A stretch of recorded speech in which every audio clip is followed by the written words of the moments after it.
Bonjour à tous. La semaine dernière, Benoît Hamon a été auditionné par la mission d'information sénatoriale sur les rythmes scolaires. Objectif des sénateurs, évaluer la mise en place de la réforme qui a été initiée par Vincent Peillon.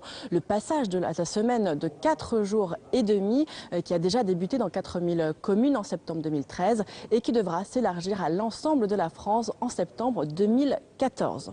La semaine dernière, Benoît Hamon, nouveau ministre de l'Éducation, a annoncé un décret complémentaire assouplissant la réforme avec notamment la possibilité de regrouper toutes les activités préscolaires dans une demi-journée par semaine et d'éventuelles journées à l'école de plus de 6 heures. Mais voilà, hier, nous avons appris que le Conseil supérieur de l'éducation, qui rassemble des représentants de parents d'élèves et des représentants de l'éducation nationale, n'avait pas apporté son accord à ce décret complémentaire. Voilà, tout de suite, retour à cette audition qui s'est tenue la semaine dernière, le 30 avril, au Sénat. Monsieur le ministre, mes chers collègues, mesdames et messieurs, nous procédons aujourd'hui à la dernière audition dans le cadre de nos travaux sur la mission commune d'information dont le thème c'est la réforme des rythmes scolaires. Monsieur le ministre, soyez le bienvenu au Sénat. Un grand merci à vous, un grand merci de la part de l'ensemble des membres de cette mission commune d'information, les 33 membres, de votre présence, d'avoir accepté cette audition, puisque nous sommes quasiment à la fin de nos travaux. Avec le Premier ministre, M. Manuel Valls, vous avez décidé d'assouplir le cadre réglementaire pour qu'il s'adapte aux expérimentations du terrain, en ouvrant la possibilité d'expérimenter des rythmes scolaires plus souples, à condition qu'ils soient conçus pour l'intérêt de l'enfant. Je me réfère à un article paru dans Le Monde le 25 avril 2014. Votre objectif, qui est également le nôtre, Monsieur le ministre, c'est de permettre à tous les enfants, quelles que soient leurs origines sociales, de bien apprendre, de mieux apprendre à l'école et donc de pouvoir réussir. Nous partageons totalement cet objectif. Vous affirmez également dans la même interview que les aménagements que vous proposez répondent aux difficultés d'organisation qui vous ont été remontées par certains acteurs locaux. Je vous cite. Or, Monsieur le ministre, la mission commune d'information sur la mise en œuvre des rythmes scolaires a été créée en octobre 2013. Madame Cartron en est le rapporteur, moi-même la présidente. Avec les 33 membres de la mission commune d'information, nous avons procédé à une longue série d'auditions, 12 séances de 3 à 4 heures chacune, de novembre 2013 à avril 2014. Cette phase nous a permis d'entendre, nous, tous les acteurs de la réforme. L'objectif est de répertorier les difficultés et les blocages et proposer des solutions, le cas échéant. Je regrette à ce jour que nous n'ayons pas eu le temps de présenter plus tôt ce rapport. J'aurais souhaité le présenter d'ici le mois de mars. Cela n'a pas été possible parce qu'il nous fallait encore introduire des déplacements. Mais je pense qu'il aurait été opportun de le présenter plus tôt. Cela aurait permis, évidemment, Monsieur le ministre, à vous-même et à vos services de vous en inspirer largement pour la mise en œuvre du décret modificatif, enfin de l'assouplissement que vous proposez. Nous avions également demandé dès le mois de février à votre prédécesseur, Monsieur Peillon, de répondre à un ensemble, enfin de tenir compte d'un ensemble d'une dizaine de questions qui formulait en fait l'ensemble des problématiques que nous avions pu mettre en évidence. Et nous n'avions malheureusement aucune réponse. Je voulais vous remercier, Monsieur le ministre, puisque nous avons obtenu ces réponses il y a 2 jours de cela. Et j'ai la faiblesse de croire que peut-être quelques-unes de ces questions et des réponses que vous avez pu y apporter ont pu vous aider à élaborer les assouplissements que vous nous proposez. Voilà les propos introductifs. Monsieur le ministre, je vais vous donner la parole. Ensuite, au niveau de la méthodologie, Madame le rapporteur vous posera des questions auxquelles je vous convierai à faire des réponses. Et ensuite, je donnerai la parole à l'ensemble de mes collègues pour un échange questions-réponses, si vous en êtes d'accord, Monsieur le ministre. Parfait. La parole est à vous. Madame la Présidente, merci beaucoup. Madame la rapporteure, Mesdames et Messieurs les sénateurs. Vous avez dit, et je serai évidemment très attentif au travail qui a été le vôtre, vous avez dit avoir pu prendre le pouls de tous les acteurs sur la question des rythmes scolaires. Je reconnais volontiers que ceux avec lesquels j'ai été en contact, pour l'essentiel, étaient ceux qui n'étaient pas contents.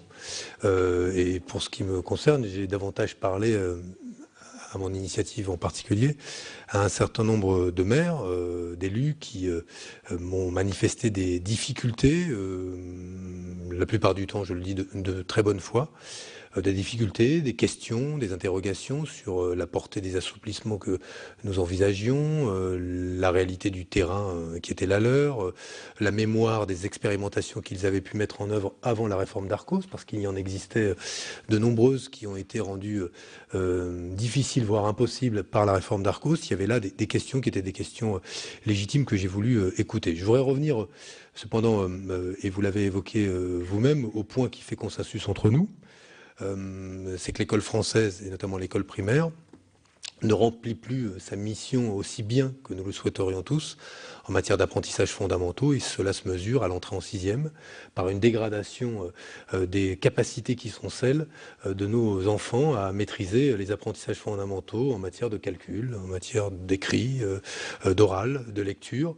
Et c'est là une difficulté qui explique plus tard le décrochage, qui explique que notre pays soit recordman dans l'OCDE en matière d'inégalité sociale. Le Premier ministre avait évoqué dans sa déclaration de politique générale combien le discours politique pouvait s'apparenter aux yeux de beaucoup de Français à une langue morte. Mais quand la promesse républicaine d'égalité est aussi communément partagée par nous tous et irrigue régulièrement nos discours politiques, et que dans l'école de la République se niche une reproduction sociale aussi forte, des inégalités sociales aussi dures, qu'elles font de nous le pays recordman d'Europe en matière d'inégalité sociale, au sens où l'origine sociale s'attache au destin scolaire des enfants. C'est là une question qui est posée évidemment à tous les élus de la République que nous sommes, et au premier chef au ministre de l'Éducation. Le travail qui est le mien, il d'abord se concentre sur le temps scolaire. Et mon prédécesseur avait eu l'occasion, à juste titre, de le rappeler quand il était ministre de l'Éducation. Nous considérons aujourd'hui qu'au regard du nombre de jours travaillés et scolarisés, au regard de ce qui était la lourdeur des semaines, nous n'offrons pas aux enfants de la République les meilleures conditions en termes d'apprentissage. Nous n'offrons pas aux professeurs des écoles les meilleures conditions pour transmettre des connaissances et pour permettre qu'à l'issue de l'école primaire, nos enfants disposent des capacités optimales pour chacun d'entre eux, selon leurs différences, leur qualité, leur sens de l'effort, les meilleures chances de pouvoir disposer de ces apprentissages fondamentaux. C'est la raison pour laquelle, à partir du consensus qui avait été bâti notamment sous le précédent gouvernement et sous l'impulsion du ministre Luc Châtel, nous avons souhaité mettre en place, sous la forme d'un décret, une organisation du temps scolaire pensée autour de 9 demi-journées et d'un principe on va dire magistral en quelque sorte, celui de 5 matinées travaillées, 5 matinées, car nous savons que les pics de vigilance ont lieu entre 9h et 11h le matin, et que ce sont les moments où nos enfants sont les plus concentrés, donc les plus en capacité de pouvoir apprivoiser et ensuite maîtriser ces apprentissages fondamentaux.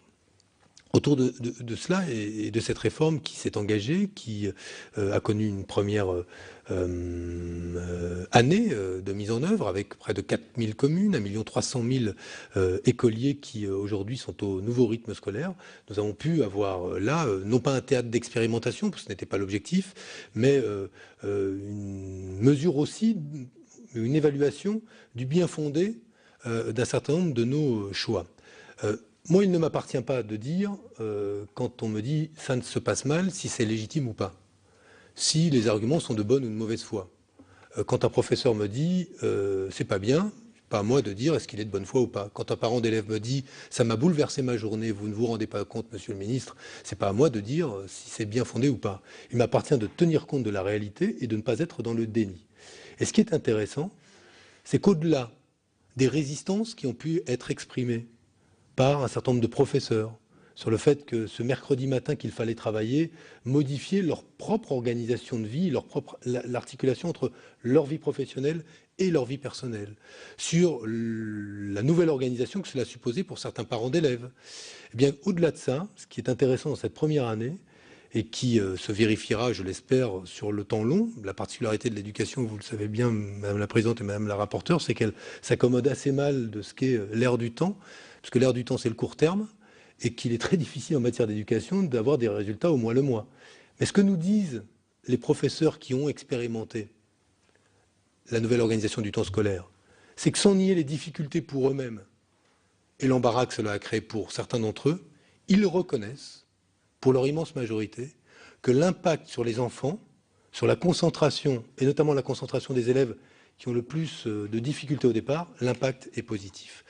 Alors, on est qu'au terme d'une première année, on aurait pu aussi construire un panel de ceux qui, avant la réforme d'Arcos, avaient déjà une organisation du temps scolaire assez semblable, et il en existe beaucoup, à gauche comme à droite.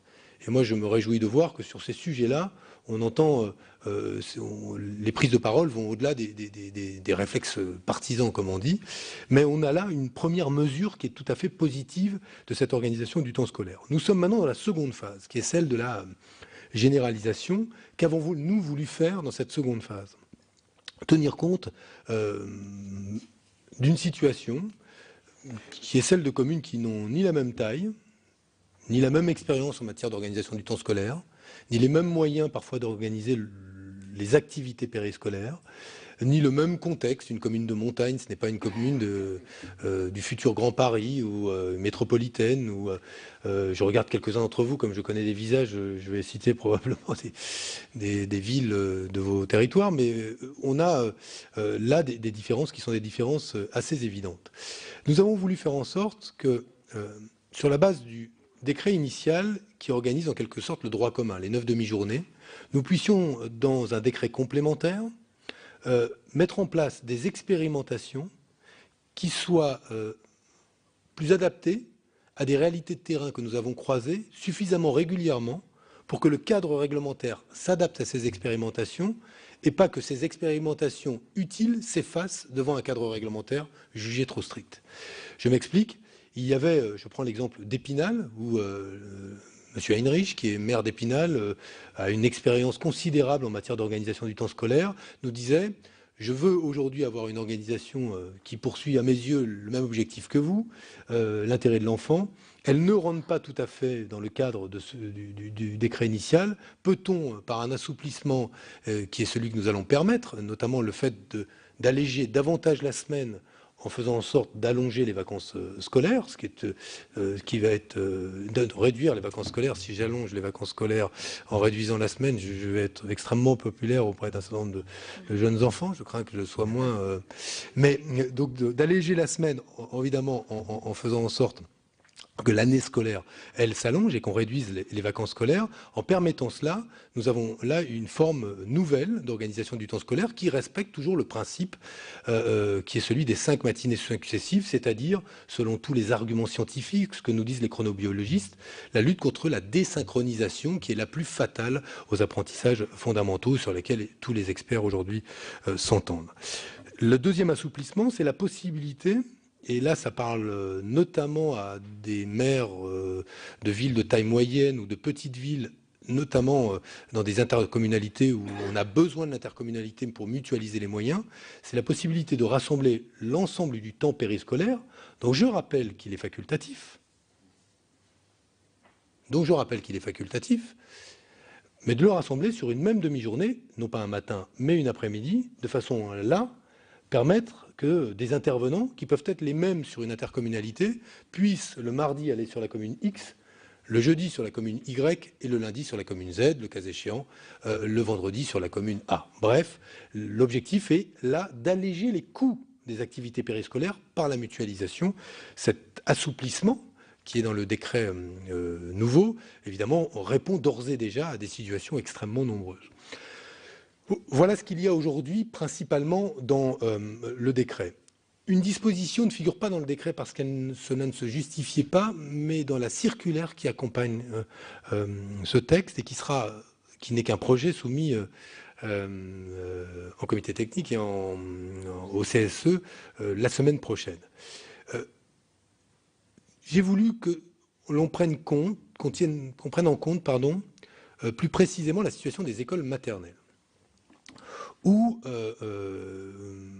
la distinction parfois entre le temps périscolaire et le temps scolaire sur une petite section, par exemple, apparaît pas évidente pour tout le monde. La réalité, c'est qu'elle l'est pour le professeur des écoles, parce qu'il ne fait pas le même métier que celui ou celle qui viendra organiser le temps périscolaire et qu'il a des objectifs en termes d'acquisition de connaissances, de compétences pour les enfants et qui se juge sur tout le temps de la maternelle. Cela étant dit, sur les temps calmes, les temps de sommeil pour les petites sections, les temps d'activité, nous avons voulu que les lieux dans lesquels s'organisent les activités périscolaires, que soient clarifiées ces distinctions entre le temps périscolaire et le temps scolaire.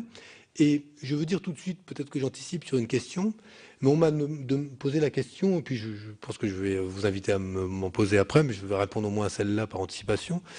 On m'a dit, mais pourquoi est-ce que dans l'assouplissement, vous ne sortiriez pas l'école maternelle, parce que c'est plus compliqué, de l'école primaire? Et je me suis dit, alors pardon de toujours tenter de parler de soi quand on parle d'éducation nationale. Et j'observe que il faut surtout pas le faire. Mais en disant ça, je vais évidemment rompre avec le principe que je souhaite voir s'appliquer à tous. Mais pourquoi je dis ça? Parce que c'est vrai que aujourd'hui, je suis très frappé, ce sera mon dernier mot avant de vous donner, de revenir à la maternelle, du fait que nous avons, avec M. Châtel, puis M. Payon, commencé ce débat autour de l'intérêt de l'enfant, du temps scolaire. Puis sont montées dans le débat des questions qui ne sont pas illégitimes, et je le dis tout de suite, qui étaient portées par les professeurs, les parents d'élèves, les maires, et qui nous ont amenés à très vite non plus parler du temps scolaire, mais du temps périscolaire, et qui aujourd'hui concentrent des difficultés de financement parfois, d'organisation parfois, de la part des maires. Mais je voudrais qu'on revienne aussi au sens et à l'objectif de cette réforme, confrontée à ce que sont les échecs. Parfois, il n'y a pas que ça, heureusement, l'école, elle fonctionne quand même bien, le collège et le lycée, pour des millions de jeunes adultes, adolescents ou élèves, mais il y a aujourd'hui une réalité de la reproduction sociale et de l'enracinement des inégalités à l'école. Mais il n'y a personne pour parler à la place de celles et ceux pour qui nous faisons la réforme, sauf leurs parents, leurs professeurs et les maires. Mais je crois qu'il faut qu'on s'attache vraiment à ce que... S'il y a assouplissement à travers un décret qui organise les expérimentations et les dérogations, on ne remette pas en cause ce que sera le progrès incontestable d'une organisation du temps scolaire qui permette une synchronisation des rythmes dont on sait bien nous-mêmes comme adultes que ces rythmes, nous vivons avec. Nous avons nos propres rythmes de sommeil et à partir du moment où pour des tout petits on les bouleverse trop régulièrement, ça perturbe objectivement leurs conditions d'apprentissage. Je reviens à la maternelle pour vous dire, moi qui suis papa d'une petite fille qui sort de maternelle pour aller en primaire et qui d'une autre petite fille qui rentre en maternelle. Je suis dans cette situation des familles françaises qui ont 2 enfants, nous devons être très nombreux, ou qui, en général, ces enfants se font dans un intervalle de 2 à 3 ans, vont se retrouver avec un enfant en maternelle et un enfant en primaire. Si nous pensons l'organisation du temps scolaire en maternelle distinct du temps scolaire en primaire, le désordre ou la désorganisation supplémentaire que cela induira ou introduira pour des familles, il est aussi réel. Et je pense qu'il faut quand même que l'on regarde la situation telle qu'elle est vécue par celles et ceux qui accompagnent leurs enfants le matin, mais aussi viennent les chercher en fin de journée et qui ont besoin d'un peu aussi d'homogénéité dans l'organisation du temps scolaire.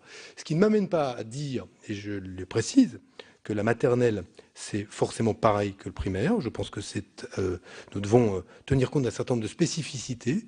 Elles seront notées dans la circulaire qui accompagnera le décret. Mais je pense qu'il ne faut pas aujourd'hui, finalement, se dire qu'on pourrait régler le problème en se disant nouvelle organisation des rythmes pour le primaire, mais le maternel, on pourrait s'en passer, ou on s'en passera et on verra bien quand ça ira mieux, ou je ne sais pas à quelle échéance. Voilà ce que je voulais vous dire. Par anticipation, j'évoque cette question parce que j'ai les oreilles pleines des questions, des interrogations, des invitations, des propositions de bon nombre d'élus. Je terminerai en disant, j'ai essayé, depuis ma nomination, de prendre l'initiative de nombreux contacts avec évidemment les associations d'élus, de grandes villes, des maires, des petites villes, des villes rurales, des maires ruraux, d'interroger des maires qui publiquement ont exprimé leurs réserves sur cette réforme, de voir de quelle manière avec eux nous pouvions résoudre des difficultés qu'ils posaient. Je crois que nous sommes arrivés et nous arriverons à des résultats tout à fait probants. Mais je suis évidemment tout à fait disposé à évoquer avec vous toutes les questions, y compris les plus difficiles, autour de la mise en œuvre de cette réforme. Mais je crois qu'il faut qu'elle s'applique en 2014, je l'ai dit, et le Premier ministre en est convaincu aussi, et qu'elle s'applique pour que nous puissions généraliser et mettre en œuvre une nouvelle organisation du temps scolaire dont je suis convaincu, comme vous aussi, je le crois, puisque vous partagiez ce consensus, en tout cas ce point du consensus avec moi, qu'elle est dans l'intérêt d'abord de nos enfants. Merci beaucoup, Monsieur le Ministre. Merci d'avoir été concis. Bref, cela nous laissera un petit peu plus de temps pour l'échange. Je donne immédiatement la parole à Madame le rapporteur pour ces questions. Merci Madame la Présidente et merci Monsieur le Ministre pour votre exposé qui donc introduit un certain nombre de questions et d'autres qui vont être le reflet de nos auditions. Puisque, comme l'a dit Madame la Présidente, nous nous sommes livrés à un travail d'investigation très sérieux, très approfondi, qui a demandé du temps, ce qui explique pourquoi notre rapport sera rendu le 14 mai. Donc, nous essaierons d'ailleurs que ce rapport puisse porter des préconisations utiles à tous. Alors, je vais d'abord embrayer sur votre premier point qui est le décret d'assouplissement que vous avez évoqué et vous signaler donc quelque chose. Moi, j'ai très bien compris et nous avons très bien compris que votre décret d'assouplissement répondait à la fois à des cas particuliers, c'est-à-dire des expérimentations antérieures qui ne se retrouvaient pas dans le cadre contraint du décret Peillon ou des situations tout à fait particulières, en particulier de mutualisation et visant à une exigence de qualité par rapport aux activités proposées. Néanmoins, je vous fais part, nous étions lundi en Gironde à la rencontre de nombreux maires et donc je vous fais part d'une remontée unanime, malheureusement, de tous les maires que nous avons rencontrés. Il y a eu incompréhension par rapport à votre décret, c'est-à-dire que les maires ont compris que ce décret était un décret nouveau qui se substituait au décret Peillon et que donc tous ceux qui étaient partis, c'est-à-dire je parle de maires qui étaient partis en 2013 avec une organisation bien évidemment qui n'avait absolument pas évoqué l'hypothèse d'un après-midi entier libéré, à la fois sur la pression aussi de parents ou d'enseignants qui n'ont pas non plus compris le message, redemandent la réécriture totale du projet éducatif territorial tel qu'il fonctionne depuis un an et tel qu'il fonctionne bien. Donc là, je vous interroge et je vous sollicite aussi pour que vous puissiez apporter une parole forte parce que il y a aujourd'hui une incompréhension, une difficulté de communication, de lecture et donc l'inquiétude et les collègues qui partageaient avec moi la visite ont entendu les maires dire mais il faut tout remettre à plat et repartir à zéro. Alors que aujourd'hui, ça fonctionne. Mais donc première, c'est une remarque, mais plus aussi une question pour que vous puissiez bien repréciser l'esprit de ce décret. Alors ensuite, par rapport aux auditions que nous avons menées ici, et donc je voudrais vous interroger par rapport au rôle de votre administration et en particulier l'encadrement, parce que sur le terrain, nous est souvent remonté un sentiment des maires d'abandon, seuls, face souvent aux parents d'élèves et aux enseignants, les maires ne se retrouvant pas accompagnés par l'éducation nationale et ne se sentant pas armés pour répondre à un certain nombre de questions parce qu'ils n'étaient pas suffisamment au fait des problèmes. Donc les maires ont eu un sentiment justement parfois d'impuissance et de se sentir ballottés parce que pas suffisamment accompagnés et épaulés. Donc je crois qu'il y a là une demande en particulier pour tous ceux qui vont démarrer là en 2014 septembre et qui sont moins volontaires que, je dirais, les maires de la première vague. Je crois qu'au vu de l'expérience de la première vague, il y a un besoin de mobilisation des forces de l'éducation nationale, parce que, comme vous l'avez dit, c'est une réforme éducation nationale sur le fond, c'est-à-dire ça vise à améliorer les conditions d'apprentissage de l'enfant. Donc il faut, je crois, que l'éducation nationale trouve sa place.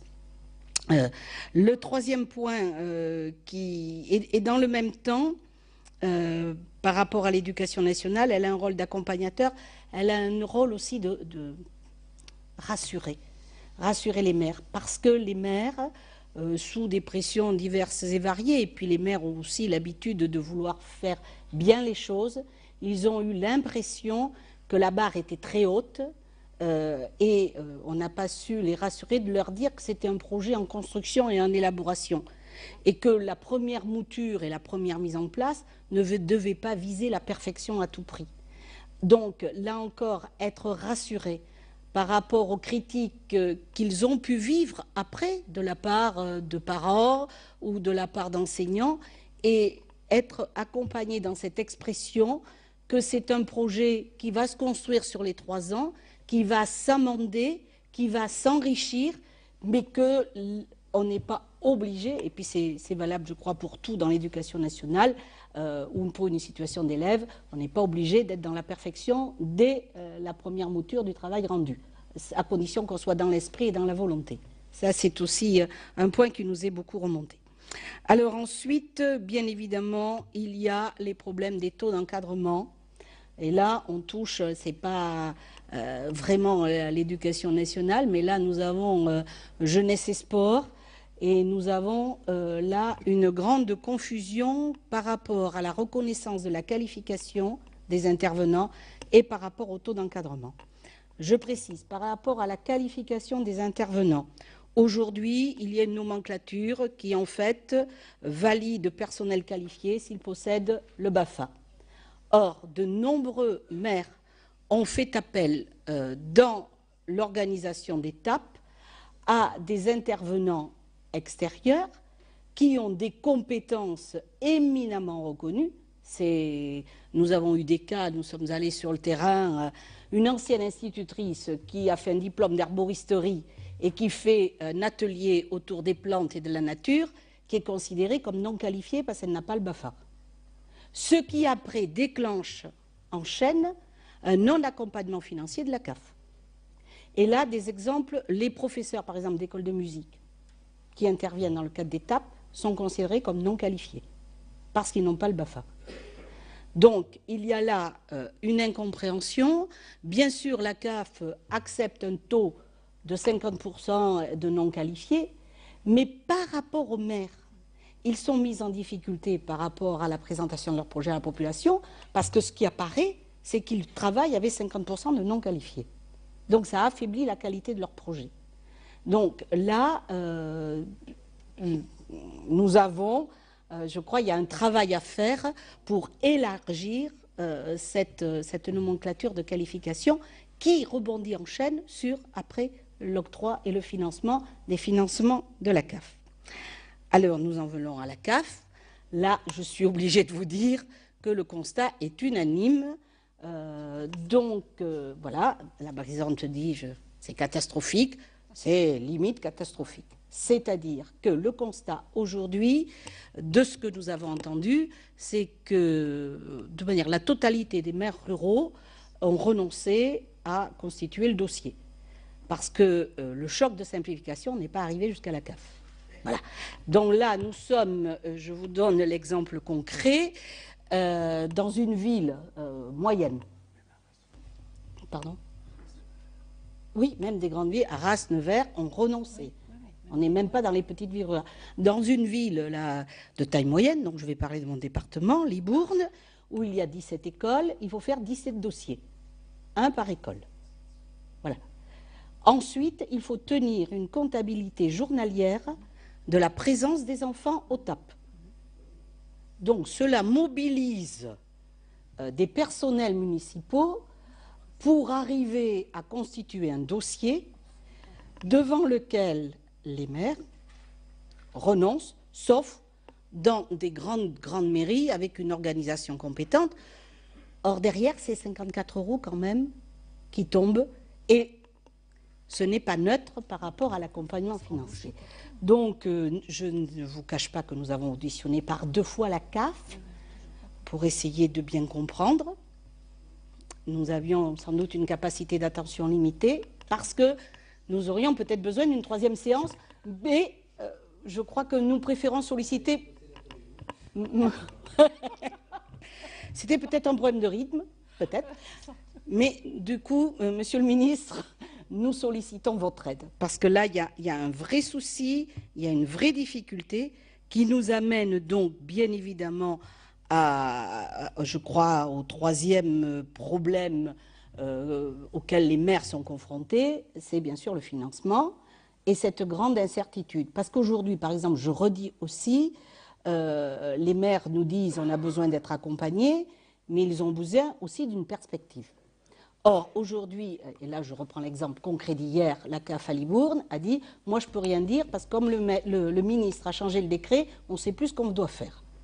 Voilà, donc avec ça, ça n'aide pas, mais est aussi mis en cause donc le fonds d'amorçage qui a été bien évidemment très apprécié la première année, très apprécié pour l'année 2014-2015 qui s'ouvre, mais pour lesquels on comprend, il y avait d'abord une finalité, un fonds d'amorçage, il y avait des choses à mettre en place qui coûtent plus les premières années que les autres, mais cela n'exclut pas, par rapport à une demande de maire, de continuer à pouvoir avoir un accompagnement. Alors dans tous les élus que nous avons auditionnés, qui peut être dégressif, qui peut être modulé, tout ça c'est à construire. Mais je pense que ce que les maires attendent, c'est un signe leur disant une fois encore qu'ils pourront être accompagnés dans cette grande réforme qu'est la réforme des rythmes. Ensuite, je dirais un dernier mot sur la maternelle. Bien évidemment, je pense qu'il faut faire passer le message que les rythmes, et vous l'avez dit, en particulier avec les 5 matinées, c'est important. Un témoignage, lorsque nous sommes allés en audition sur le terrain dans la banlieue parisienne, il nous a été dit, en particulier dans les villes à quartiers difficiles, que c'est une vraie chance pour les enfants de maternelle de quartiers difficiles d'avoir une matinée de classe de plus le mercredi matin. Donc ça, c'est quelque chose auquel tout le monde reconnaît l'intérêt. Bien évidemment, l'étape organisée comme à l'école primaire, c'est sans doute pas du niveau et de l'intérêt de la maternelle, mais travailler sur tout ce qui est la pause méridienne, des moments de calme, des moments de repos. Je prendrai un exemple là, tout à fait non partisan. Alain Juppé, que nous avons rencontré lundi, a toute une réflexion sur la mise en place du TAP à l'école maternelle avec une formation de ses personnels d'école maternelle autour du sommeil, de la lecture de contes, de l'écoute musicale, qui, à mon avis, peut aussi être une bonne pratique à reproduire. Voilà, dernier mot, dans les retours que nous avons, vous le dites bien, on ne va pas avoir non plus une évaluation et ça ne serait pas honnête de pouvoir se prononcer avec seulement 6 mois de recul. Néanmoins, lorsque nous sommes allés dans les communes de la banlieue bordelaise, avec des communes qui sont en ZEP et en très grande difficulté, il y a quelque chose qui est mesuré là, vraiment au bout de 6 mois, c'est une baisse de la violence et de l'agressivité. Et je pense que ça, avec une chute, une école, une commune a fait une étude, une baisse de 70% des accidents scolaires qui se passaient entre midi et 2. Donc ça, c'est un élément extrêmement important parce que ça participe bien sûr de l'attention et de la réussite. Voilà les quelques questions, peut-être qui m'en reviendront, mais je pense que j'ai suffisamment parlé. Voilà. Merci Madame le rapporteur. Juste pour ajouter, permettez-moi Monsieur le Ministre, il est en fait des nouvelles difficultés, de nouvelles inquiétudes qui sont soumises aux maires, qui sont liées au fait que le décret et la circulaire ne sont pas encore à la disposition des maires et que les informations qu'ils peuvent avoir ne sont que des bribes d'informations qu'ils peuvent recueillir à travers les médias.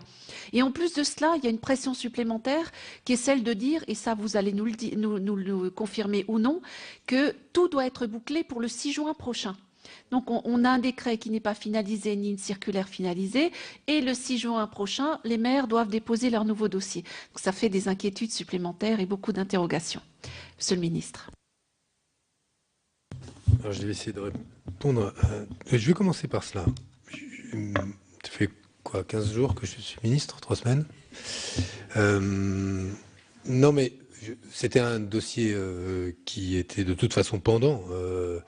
Et que mon prédécesseur aurait traité de la même manière, mais il est incontestable que la période des élections municipales, qui n'est pas sans expliquer aussi un certain nombre de difficultés qu'on rencontre aujourd'hui, parce qu'il y a une forme de période blanche où le travail a été mis entre parenthèses quand il n'a pas fait l'objet d'une remise en cause parfois, et ça, il ne m'appartient pas de juger. Alors là encore, la démocratie est ainsi, une remise en cause par les nouvelles équipes, ou à tout le moins, quand c'est pas remis en cause, le fait d'aller creuser, voir si on veut bien, si le projet de l'équipe précédente est bien celui que l'on veut porter. Donc on a eu plusieurs semaines qui étaient neutralisées sur le terrain, comme incontestablement un passage de témoin au niveau ministériel amène à devoir pendant au moins une semaine, 15 jours, ralentir les choses. Ce que je veux dire, c'est que là, on a fait au plus vite, voire même en brutalisant un peu nos partenaires pour essayer de partir de ce que nous avons tous constaté, ce que vous remontez, j'y répondrai précisément, y compris sur les conséquences du nouveau décret qui ne se substitue pas au précédent, qui organise les expérimentations. Je veux le dire, ce n'est pas une invitation à remettre au travail les 94% de communes qui ont ou validé une nouvelle organisation du temps scolaire ou travaillé dessus. Rien n'interdit qu'on retravaille si elles le souhaitent, mais ce n'est pas une substitution à ce qui se passait, c'est une organisation des expérimentations sur une période de 3 ans avec une évaluation, un suivi qui nous permettra là, avec les rectorats, de prendre la mesure de la performance de ces expérimentations. Mais nous complétons, ce que j'ai dit dans mon intervention liminaire, nous complétons un cadre réglementaire qui était fixé par de nouvelles dispositions qui permettent d'intégrer des expérimentations qui ne l'étaient pas jusqu'ici. Alors, pour être très clair, si une commune qui n'était pas dans les expérimentations, qui avait validé une organisation du temps scolaire, dit bah, « écoutez, ce projet, je l'avais abandonné avant parce qu'il n'était pas éligible, il le devient, je le mets en œuvre », c'est tout à fait possible. Nous aurons là un temps qui est un temps dont je concède qu'il n'est pas long. En même temps, je vous dirais, on appréciera aussi avec discernement des situations plus ou moins difficiles. Ce que je veux dire, c'est que il est des communes marquées par la continuité des équipes qui me donnent parfois l'impression de découvrir le sujet maintenant. Un sujet assez ancien quand même. Et je pense que là, c'est le dossier de l'organisation des temps scolaires et des activités périscolaires.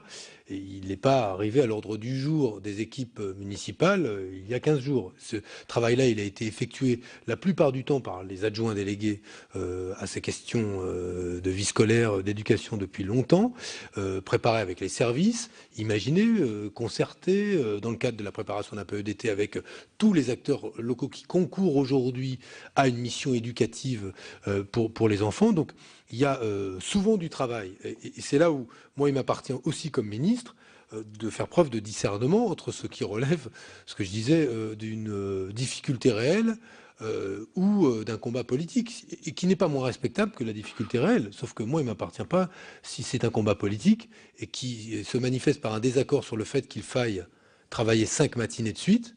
Si c'est un combat politique, là, c'est autre chose. Et c'est sur le terrain du combat politique classique, de la démocratie, qu'il doit avoir lieu. Mais je comprends là que mes arguments ne parviendront pas à convaincre les édiles de tel ou tel territoire qui sont sur ce terrain-là. Mais ce qui m'amène quand même à leur dire que la loi elle est la même pour tous, que les décrets, quand ils s'appliquent, sont les mêmes pour tous. et que ce serait d'ailleurs un drôle de message éducatif, ou une drôle de pédagogie à l'intention des citoyens que nous sommes, ou de tous nos concitoyens, que d'expliquer qu'on peut s'affranchir d'un texte au motif que la norme serait celle issue d'un décret. Parce que, je l'ai eu l'occasion de le dire, en matière, par exemple, de limitation pour la vitesse en matière de circulation, c'est aussi un décret, inscrit dans le code de la route. Il ne viendrait pas à la tête d'un seul maire de ce pays de dire que 50 km/h, ça ne doit pas être respecté, ou on pourrait s'en affranchir parce que c'est un décret. C'est absolument... en tout cas, ça ne me semble pas être un argument tout à fait recevable. Nous sommes là dans la préparation d'une organisation du temps scolaire qui relève d'abord de ma responsabilité, celle du gouvernement et de l'État. Et nous voyons d'ailleurs dans vos questions que la plupart des questions concernent le périscolaire. Et là, je veux dire deux choses. Ces activités périscolaires sont facultatives pour l'élève comme pour les mairies. Et qu'il peut parfaitement être imaginé que ces activités montent en puissance dans le temps, sans que, au jour de la rentrée, tous les maires de France étaient en capacité de proposer du cirque, des activités d'éveil en matière de danse, des activités d'éveil en matière de théâtre, de la philatélie, etc. etc. Je fais volontairement large. Des activités sportives. Donc, le mieux est l'ennemi du bien. Et en tout cas, tous les maires recherchent le mieux. Mais en même temps, cessons de raisonner dans l'abstraction aussi. Moi, je pars des réalités du terrain, et de celles y compris de ma propre commune, Trappes, dans les Yvelines, qui n'est pas une commune riche, et qui a expérimenté la réforme avec des difficultés, pour une ville pauvre, mais dont nous mesurons, nous, aujourd'hui, pour nos enfants, les mérites. Et ça, personne ne nous l'enlèvera. Personne ne nous l'enlèvera. Les mérites pour nos enfants. Parce que l'organisation du temps scolaire, qui est de ma responsabilité, qui est de celle de l'État, c'est ce que nous recherchons aujourd'hui à travers des formules nouvelles pour qu'elles soient optimales en direction des enfants de la République quand ils mettent les pieds dans une école et quand ils sont censés y apprendre ces apprentissages fondamentaux que nous avons aussi pensés dans le cadre des programmes qui vont être revus, révisés pour bon nombre d'entre eux dans le cadre de la refondation de l'école. Mais c'est ça notre travail. Après, je vais répondre à vos questions une par une. Est-ce que ce décret se substitue à l'autre? Non. Est-ce que ma réponse était suffisante? Voilà. Le sentiment d'abandon, parce que les IA d'Azen ne sont peut-être pas toujours disponibles, je crois comprendre que c'est cela. Moi, j'ai donné des instructions dès mon arrivée à l'ensemble des recteurs. Je mobilise par les rectorats et les services de la DGESCO et de mon cabinet, les inspecteurs d'académie, les DAZEN sur le terrain pour qu'ils soient, de cette période, les plus disponibles possibles. Et s'il y a des difficultés, signalez-les moi, j'essaierai de faire en sorte qu'elles soient réglées. Mais en même temps, c'est pas comme ça que... l'essentiel, c'est que vous sachiez que les instructions sont passées. Et je travaillerai à ce que ce soit efficient sur le terrain. Sur le périscolaire, je vous le dis, je rappelle le caractère facultatif. Au passage, certains élus omettent de dire que quand ils revendiquent qu'ils n'organiseront que de la garderie, même plus, ils percevront 50 € par enfant. Ils percevront malgré tout 50 € par enfant. Et que la question qui sera posée à ces élus qui délibérément n'organisent pas les activités périscolaires, c'est aussi de dire qu'il s'agit un peu d'être cohérent. Ce qui n'enlève rien aux questions que vous posez sur 50 plus 40 quand on est dans zone rurale défavorisée ou zone urbaine sensible, plus le cas échéant 54 € quand on bénéficie de l'argent de la CAF, 144 € par enfant, est-ce que c'est toujours suffisant? Dans une commune qui avait déjà une tradition d'accueil périscolaire, c'est souvent suffisant. Dans une commune qui démarre le périscolaire vraiment du début, ça peut supposer, et ça supposera, une contribution de la collectivité. Il y a des collectivités d'ailleurs qui vous disent « Nous avons fait le choix depuis très longtemps d'organiser le périscolaire par choix politique. de droite comme de gauche, par choix politique, parce que c'est un investissement que nous considérons indispensable pour les enfants de nos communes. Et d'autres qui vous disent ça n'était pas un investissement, ça ne correspondait pas à nos priorités, nous ne l'avons pas fait. Là encore, la situation est aussi variée qu'il existe de maires, de Français. Donc moi je regarde ces situations avec un œil aussi intéressé dans une commune qu'une autre, mais je rappelle que mon travail de ministre de l'Éducation, c'est le temps scolaire. Le temps scolaire d'abord. Et ensuite de me préoccuper des conditions de mise en œuvre d'une réforme dès lors qu'elle suppose et sollicite la coopération et qu'elle sera optimale, cette réforme, dès lors que l'on facilite ou que l'on favorise l'épanouissement de l'enfant aussi par le périscolaire. Mais ma compétence, elle se fonde d'abord sur l'organisation du temps scolaire. Vous avez évoqué les TAP et toutes les difficultés qui existent. Je rencontre à 18h, ou en tout cas dans la soirée, le directeur général ou la directrice, le directeur général de la CNAF, avec lequel je vais évoquer un certain nombre de ces difficultés qui m'ont été signalées, qui portent à la fois sur le résultat de l'expérimentation sur des taux d'encadrement allégés pour l'ensemble du temps périscolaire, peut-on maintenir cela ou pas, et quel est l'impact financier pour les CAF et donc la CNAF. Cela suppose évidemment qu'on puisse interroger les maires sur les intentions qui sont les leurs en termes d'organisation du temps périscolaire. Et j'ai échangé avec le président de l'AMF ce matin, M. Pélissard, et un questionnaire sera envoyé à tous les maires sur les prévisions qui sont les leurs le 7 mai, de façon à ce qu'on puisse disposer d'une capacité d'évaluation de l'impact financier qui sera celui d'un maintien de cette expérimentation sur des taux d'encadrement allégés au-delà de la période de juin. C'est évidemment un point tout à fait important. Vous évoquiez les grilles de qualification qui sont exigées, même si le décret du 2 août prévoyait déjà des allègements, ou en tout cas des souplesses possibles sur ces questions. Là encore, j'ai sollicité ma collègue Najat Vallaud-Belkacem, qui a tutelle sur la JEPVA, sur les jeunesses et les sports, pour voir de quelle façon, sur ces questions, sans remettre en cause ce qui doit être la qualification et la compétence des intervenants, sinon les parents nous le reprocheraient,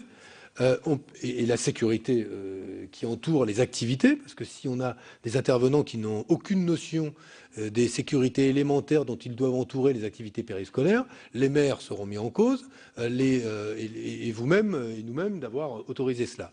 Mais que l'on voit comment, dans un certain nombre de cas, pour des intervenants qui sont des intervenants occasionnels, pour un certain nombre d'activités, nous pouvons, là encore, aménager ou pas les règles existantes.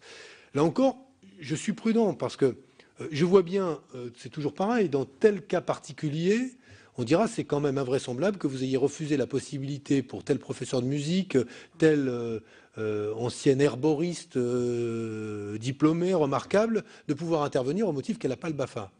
Et cette personne. Et c'est vrai qu'au cas par cas, on va trouver ça absurde. Mais en même temps, si demain, on se retrouve avec des intervenants dont on nous dit, parce que c'est aussi ce qu'on me dit, de la part des parents d'élèves, dans le périscolaire, mais avant même que la réforme des rythmes scolaires existe, on trouve des fois des intervenants, on peut se demander si ils sont toujours capables de pouvoir encadrer nos enfants, etc., etc. Donc il faut trouver l'équilibre, et l'équilibre, elle est entre la norme, les règles existantes et la généralisation de ce dispositif. Là encore, je vous dis, j'engagerai des discussions de façon à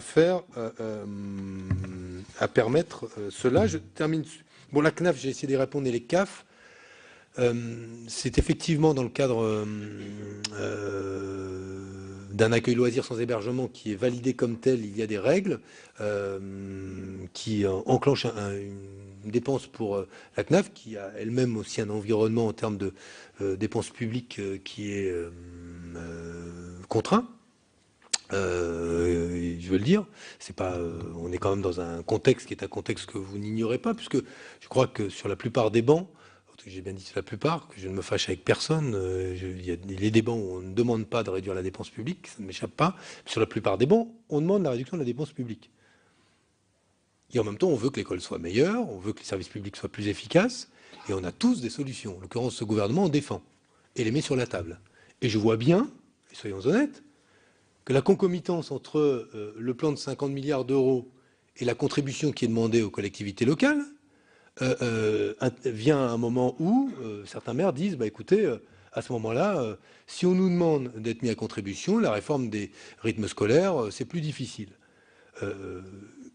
J'entends parce que ces arguments sont donnés. En même temps, j'ai souvenir que dans les campagnes électorales, encore aujourd'hui, dans tous les documents politiques ou électoraux, tout le monde veut à minima 50 milliards, voire jusqu'à 130 milliards d'euros. Et en même temps, tout le monde veut qu'on ait, pour ce qui est de notre école, une école qui assure des missions les plus efficaces et les plus performantes. Le mot performance, prenez-le, bon, d'ailleurs je le prends, plus performante possible pour... Oui, non, oui, là je ne parle pas d'école compétitive. Non, mais performante au sens où les missions de l'école, c'est que, en tout cas, à la fin du CM2, vous sachiez lire le français, parler le français, écrire le français, compter correctement. Je rappelle que la journée de défense et de citoyenneté, qui a été l'occasion d'un test grandeur nature sur 750 000 jeunes de 17 ans en 2013, a montré quoi? Que 10% de ces jeunes ne maîtrisaient pas, en français et en mathématiques, les règles fondamentales. Ben, je vois que ça vous fait soupirer certains, mais moi je suis ministre de l'Éducation nationale et ça n'est pas acceptable. Et mon travail, c'est de lutter contre cela. Et je sais que ce travail, ce sera du moyen et long terme. Et pour commencer et réussir à moyen et long terme, il faut réussir la réforme des rythmes scolaires. Et donc, ce que je ne négocierai pas, c'est l'intérêt général. Et l'intérêt général, à mes yeux, c'est la réforme des rythmes scolaires en 2014. Merci, Monsieur le Ministre. Les questions de nos collègues. J'ai plusieurs demandes d'intervention. Donc, Monsieur Delège, Monsieur Gattolin, Monsieur Housson, Monsieur Legendre, Madame Michel, Madame Gillot. Voilà, on va commencer. Monsieur le Ministre, souhaitez-vous une série de questions? Oui? Oui, tout à la fois. Ça vous ira, Monsieur le Ministre? Allez, on y va. Donc, Monsieur Delège. Merci Madame la Présidente. Avant de poser un certain nombre de questions très précises, je voudrais saluer une évolution dans le discours du ministre de l'Éducation nationale. Je veux y déceler une volonté de trouver des solutions là où il y a des problèmes plutôt que de dire qu'il n'y en a pas. Et je veux le remercier de ce point de vue. Quelques questions très précises, Monsieur le Ministre. Vous avez dit le temps scolaire, c'est de ma responsabilité. Je l'entends bien. J'ai bien compris que les 5 demi-journées, ou les 5 matinées de la semaine, ça, c'était pas négociable, on est d'accord là-dessus. Ma question très concrètement, qu'est-ce qui est négociable l'après-midi? Parce qu'à un moment donné, ce que nous pouvons proposer impacte forcément, ne serait-ce qu'en termes d'horaire, le temps que vous revendiquez comme étant un temps scolaire. Donc très concrètement, si nous disons dans ma commune, ce qui était le cas jusque la semaine dernière, on va peut-être évoluer, c'est 1h30 et pas 3/4 d'heure, est-ce que c'est négocié? Qu'est-ce qui décide dans cette affaire, très concrètement? Et j'ajouterais une autre question. Vous nous avez dit, il y a aussi une possibilité de jouer sur la réduction des vacances. Je vois mal, mais pourquoi pas, que je puisse décider tout seul sur ma commune, 1500 habitants, que la scolarité ou la sortie va se faire le 14 juillet plutôt que le 7 juillet. Je pense que quand même, il y a un minimum d'organisation et de coordination au niveau du département. Donc je voudrais savoir, moi, qui décide très concrètement de ces dérogations. Et j'ajoute, je voudrais quelques précisions par rapport au décret. Vous nous avez dit, il n'est pas abrogé. Vous nous avez dit, il n'est pas réécrit. Mais vous nous avez dit, il est assoupli pour intégrer des expériences. Ça veut quand même dire qu'à un moment donné, vous allez, je pense par voie de décret, le compléter d'une façon ou d'une autre. Donc, je crois qu'il faut qu'on soit très précis sur cette affaire-là. Et la question qui me vient derrière, compte tenu de la réécriture de ce décret, est-ce que ce que nous avons pu envoyer au service académique il y a maintenant 3 mois en ce qui me concerne, on peut revenir dessus. C'est-à-dire que moi j'ai fait une réunion la semaine dernière, très concrètement, où les familles et les enseignants me disent, bah, après tout, pourquoi pas une après-midi entière de tape, alors qu'on avait prévu des séquences d'1h30. Troisième question, je voudrais qu'on soit très précis sur le statut juridique des tapes. Parce qu'il me semble qu'il y a des notions qui chevauchent là-dedans. Le TAP, par définition, vous nous avez dit, à la limite, vous n'êtes pas tenu de le faire, c'est pas du temps scolaire, c'est du périscolaire, donc c'est municipal. Bien. Moi, jusqu'à maintenant, j'avais tout bêtement un centre de loisirs. Est-ce qu'on peut assimiler un centre de loisirs à un TAP? C'est très concret, ça. C'est-à-dire qu'au lieu d'avoir un centre de loisirs qui fonctionne tout le mercredi, je peux imaginer un centre de loisirs qui fonctionne par demi-journée, ce qui, d'un point de vue purement financier, n'est pas forcément une mauvaise idée. Sur les financements, est-ce que vous pouvez nous dire si le fonds d'amorçage et les 50 € que vous avez évoqués, c'est uniquement 2014-2015 ou est-ce que vous pensez que ce sera pérennisé? Et enfin, je sais très bien que ce que je vais vous dire a peu de chance de susciter chez vous une adhésion totale et parfaite, mais moi j'ai questionné les maires dans mon département. Je vais être très franc avec vous, il n'y a pas d'objection à la réforme. Simplement, sur le principe, simplement, et vous l'avez souligné dans vos propos, ils trouvent des situations, et avec l'ouverture que vous faites, ils trouvent des situations qui les font souhaiter certainement la réaffirmation du principe, mais peut-être un moratoire d'1 an pour qu'on puisse rediscuter. Parce que quand je vois les délais que vous nous avez indiqués tout à l'heure et la manière dont ça se passe chez nous, je pense que c'est pareil dans tous les départements, je crains que ce soit un peu, je ne veux pas employer un gros mot, mais un peu désorganisé au mois de septembre. Et je ne suis pas le seul à le penser. Merci. Merci, chers collègues. Nous avons une série de 5 questions, encore 5 intervenants encore. Je vous demanderai, chers collègues, d'être le plus précis, le plus concis possible et de poser vos questions de façon le plus rapidement possible. Merci. Pardon, Monsieur Gattolin. Merci Madame la Présidente. Monsieur le Ministre, tout d'abord je voulais vous remercier et vous féliciter pour votre discours liminaire parce que vous avez rappelé une chose, c'est que votre priorité c'est la lutte contre les inégalités au niveau de l'école. Et je crois qu'il faut bien réinscrire l'importance de la réforme des rythmes scolaires, mais aussi sa nécessité de l'intégrer comme un des éléments au sein de la refondation de l'école, de la lutte contre les inégalités. Et il faut faire attention quand on parle de réforme des rythmes scolaires, on peut dans certains cas se retrouver dans des situations, et j'évoquerai le cas postérieurement, paradoxales, posant parfois des problèmes. Ce qui va dans le sens du rythme scolaire peut aller parfois dans la difficulté pour certains élèves. L'autre élément aussi pour lequel je tiens à vous féliciter et vous remercier, c'est vous avez utilisé le terme d'expérimentation. Alors en tant qu'écologiste, je suis particulièrement sensible à cette question, mais je crois que nous sommes tous dans une période de mutation sensible à ces questions. Et je crois que d'ouvrir en fonction des situations et des villes, alors moi je ne suis pas élu de communes de montagne, je suis élu des Hauts-de-Seine comme ma consoeur et collègue et amie Brigitte Gontier-Morin.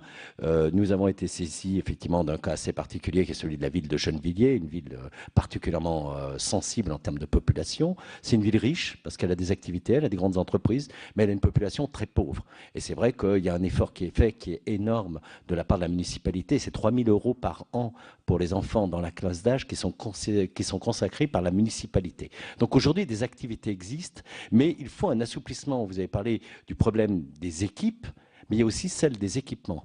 Et par exemple, à Gennevilliers, effectivement, des séquences ou des séances de 45 minutes, voire même d'1 heure ou 1 heure et demie, sont insuffisantes si on veut amener les enfants des quartiers périphériques dans des équipements de qualité. Et Dieu sait si la ville de Gennevilliers en compte, avec des très très bons équipements au centre. Et donc si on veut organiser, vous l'avez évoqué, la possibilité de faire des roulements par demi-journée, bien entendu l'après-midi et ne pas toucher à la matinée, on est bien d'accord là-dessus, c'est quelque chose d'essentiel. Et on a eu l'occasion avec les services de votre prédécesseur d'évoquer cette question-là. Et la question des délais est quand même compliquée parce que nous, à Gennevilliers, il y a eu un dossier qui a été déposé, qui n'a pas, dans un premier temps, été accepté. On est retourné vers le ministère pour obtenir une dérogation. Aujourd'hui, nous, fin avril ou début mai, il faut avoir posé les choses. Et les moyens sont mis et la volonté politique. Et je dis, attention, il est important aussi que ces demi-journées, dans des villes sensibles comme celle-ci, elles soient à horaire de fermeture d'école à peu près équivalente. Parce que qui dit tape non obligatoire, en faisant la gratuité, comme c'est le cas dans une ville comme Gennevilliers, c'est une manière de ne pas laisser les enfants à la dérive. Parce qu'on a eu des retraits d'écoles, on a un jeu communautariste extrêmement fort. Il y a une liste municipale à Gennevilliers qui avait quand même 3 élus sur un discours communautariste très très dur. On a eu 400 enfants qui ont fait l'objet de retrait de l'école ces derniers mois. Donc, il faut être aussi là, si on veut prendre l'ensemble des inégalités, il faut que la continuité, entre guillemets, temporaire entre le temps scolaire et le temps périscolaire soit bien intégrée, que les parents puissent, à 4h ou à 4h30, tous les jours, venir, enfin, à l'exception du mercredi, venir chercher les enfants, parce que si on est sur des horaires irréguliers, dans un sentiment de facultatif, eh bien, il y a déjà des organisation du temps périscolaire par des organismes religieux. Merci, Monsieur Gattolin. Je rappelle encore une fois qu'il faut être beaucoup plus court et plus précis. Monsieur le ministre a des impératifs et on souhaiterait quand même entendre ses réponses. Monsieur Husson. Oui, merci, Monsieur le ministre. Rapidement, donc, déjà pour vous dire que ce dossier, on va l'appeler comme ça, il n'est pas évident à prendre puisque, si je ne me trompe pas, il fait suite à une lettre du Premier ministre du précédent, d'ailleurs M. Ayrault, 3 décrets, 3 circulaires, un arrêté. Je me félicite simplement qu'on n'ait pas décidé, enfin que votre gouvernement n'ait pas décidé par ordonnance, parce que ça aurait été une véritable catastrophe. Vous apercevez que ce que je dis ne peut pas être d'ailleurs teinté d'esprit partisan, c'est simplement le pragmatisme, d'ailleurs, que je veux souligner au travers de votre présence, que j'apprécie, et par rapport à un projet qui a été décidé là aussi par votre prédécesseur. M'inquiéter, comme ça a été dit notamment par Dominique, mais également par Madame la rapporteure et Madame la présidente, du délai que je vais appeler très court entre le prochain décret et la prochaine circulaire avant le 6 juin. Très honnêtement, pour moi aussi avoir interrogé les 594 communes de mon département au mois de janvier, et à peu près 150 communes ont répondu, ou syndicats intercommunaux, ce qui permet de dire qu'un tiers des communes ont répondu au questionnaire, qui est le questionnaire de la mission sénatoriale. Parce que je pense qu'il faut respecter le travail sénatorial. D'aucuns ont pensé que j'étais partisan. J'ai simplement repris en le précisant. Et en le précisant, d'ailleurs, je veux le souligner, parce que dans les difficultés, on n'a malheureusement pas pu rencontrer dans la visite qui a été organisée en Meurthe-et-Moselle une difficulté particulière en milieu rural sur les regroupements pédagogiques intercommunaux multisites. Vous prenez un exemple, je vais vous dire comment organiser. Alors, vous avez légèrement assoupli, c'est bien, c'est un pas, mais quand vous avez 7 villages avec encore 3 communes qui accueillent une école, et puis une 4e qui accueille une cantine parce qu'à un moment, ils ont accepté d'abandonner l'école et ils ont pu accueillir la cantine parce que tout ça, ça coûte moins cher. Reconnaissez qu'aujourd'hui, quand les dotations baissent et qu'on vous demande d'essayer de faire l'artiste et que dans le même temps, le transport méridien n'est plus pris en charge comme par le passé et c'est en train de se mettre en œuvre par une collectivité, ça c'est l'affaire des uns et des autres, en l'occurrence c'est notre département, le conseil général. Mais il faut bien comprendre, et je pense que vous le comprenez bien, que c'était extrêmement difficile. 3e point important, je vous ai saisi comme le Premier ministre hier, mais je l'ai fait hier parce que j'attendais nous avons visité une commune qui a 20 ans de pratique. 20 ans de pratique, c'était l'aménagement du temps de l'enfant. Au départ, il y avait le concours de la CAF, il y avait le concours du Conseil général de Meurthe-et-Moselle. Tous ces braves gens se sont évaporés dans la nature. C'est à Laxou. Le maire nous a adressé son projet éducatif territorial modifié. Il est pour les rythmes scolaires. Il vous explique, alors il a tout, hein, il a l'aménagement du temps de l'enfant, il a l'ambition réussite éducative, il est également en zone d'éducation prioritaire. Les choix sont faits école par école dans sa commune. Il vous alerte et il vous demande soit de surseoir sur les 5 matinées pour les écoles maternelles. C'est parfaitement expliqué. Nous appuyons également la demande parce qu'il vous dit en même temps, il vous donne tous les chiffres, les coûts, les difficultés. J'ai entendu les familles qui, à un moment, ont des enfants en même temps en maternelle et en élémentaire. Mais d'abord, ce n'est pas le cas de toutes les familles, puis ça finit par s'arrêter un jour. Mais surtout, les mêmes familles, c'est à la demande des familles. Il y a une réunion, l'évaluation a été faite. Et puisque je parle d'évaluation, permettez-moi de vous dire, comme ça vous verrez, c'est là aussi, c'est, je dirais, toute sensibilité, tout gouvernement confondu, et donc toute académie confondue, 20 ans de pratique, jamais aucune évaluation n'a été faite par personne sur les dispositifs. Jamais aucune évaluation n'a été faite. Donc si, en même temps, vous pouvez, pour cette commune, notamment avec 20 ans de pratique, je crois qu'à un moment, c'est quand même quelques centaines de milliers d'euros, c'est un choix que la commune a fait. Et aujourd'hui, elle nous dit, ça a été dit devant nos collègues, elle dit, moi, je garde la même enveloppe, j'ai moins de dotation, je veux faire autant. Si ça n'est pas possible, eh bien, je serai obligé de reconsidérer l'offre qui est validée par la communauté éducative, les parents, et qui donne satisfaction à tout le monde. Les efforts, vous l'avez dit, ont des limites. J'ai même lu, il y a peu de temps, vous disiez, tout ça, enfin, cet argent supplémentaire que vous nous demandez, ça ne se trouve pas sous le sabot d'un cheval. C'était, je crois, vous avez dit, de l'ordre de 400 millions. Mais le cheval, hier, il a bien, heureusement d'ailleurs, hein, pour le pacte de stabilité, on a bien trouvé, enfin, ou éviter de dépenser 500 millions de plus. Voilà. Dernier élément pour dire que c'est en fait là-dessus que les communes et les syndicats scolaires sont les plus attentifs. Quelle garantie dans le temps pour ces dispositifs l'État va-t-il pouvoir donner aux côtés des collectivités locales qui ne sous-estiment pas l'intérêt de la chose, parce que vous l'avez dit, moi, j'étais de ceux qui ont aussi voté le dispositif des contrats d'avenir.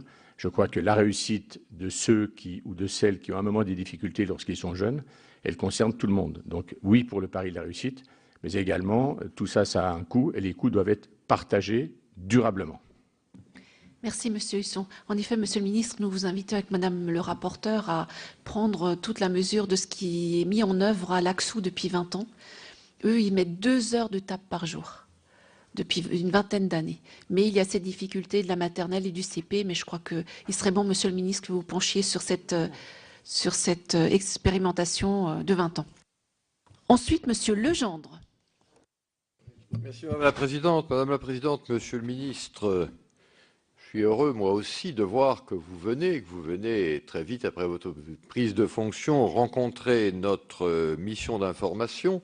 Nous avions souhaité recevoir votre prédécesseur et finalement, ça n'avait pas pu se faire, ce qui est sans doute regrettable. Mais on me permettra de dire que j'aurais été encore plus satisfait si vous aviez pu peut-être venir rencontrer notre mission d'information avant de faire vos premières annonces. Nous avions travaillé pendant des semaines. Nous étions un ensemble de sénateurs préoccupés de cette question et c'est pourquoi nous avions les uns les autres voulu cette mission d'information. Je pense qu'il aurait été encore pour les parlementaires plus satisfaisant que d'être entendus par vous avant de faire vos premières annonces. Ceci dit, je crois aussi qu'il est nécessaire d'apporter maintenant des clarifications, car vos annonces n'ont pas contribué totalement à clarifier le débat, Monsieur le Ministre.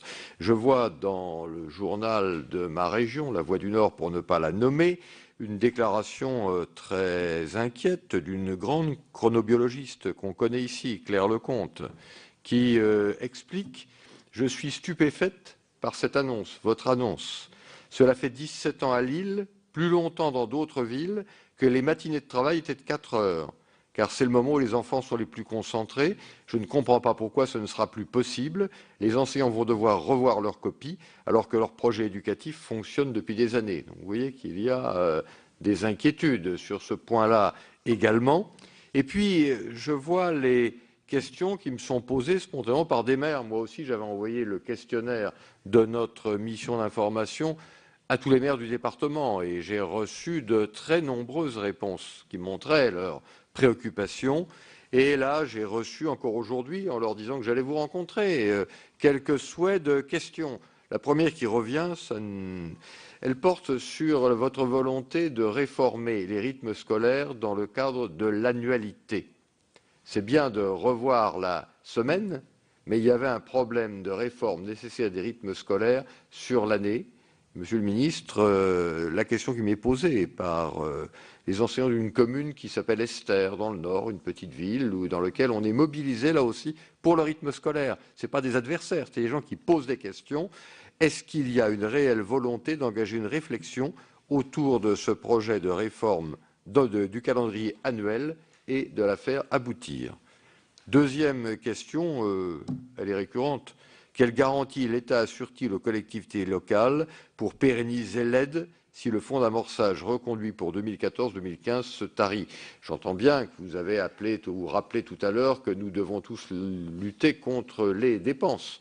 Mais là, vous nous incitez à des dépenses supplémentaires et comme les collectivités locales ne peuvent pas utiliser 2 fois l'effort qu'elles vont pouvoir faire pour l'éducation, si nous le faisons pour les rythmes scolaires, nous ne l'aurons pas pour d'autres aides apportées aux écoles qui peuvent également permettre aux enfants de réussir mieux. Alors, nous souhaiterions que l'on puisse avoir des éléments d'évaluation pour savoir si c'est la réforme des rythmes scolaires ou si c'est la modernisation des équipements, des écoles, etc., qui permettront à nos élèves de réussir mieux et donc nous aider à faire les bons choix. Et je crois que c'est une demande légitime de la part des uns et des autres et positive. Une autre question aussi, je pense qu'elle n'est pas inintéressante. La multiplicité des adultes qui auront les enfants en charge et les conséquences de l'univers éducatif ont-elles toutes été évoquées ou évaluées?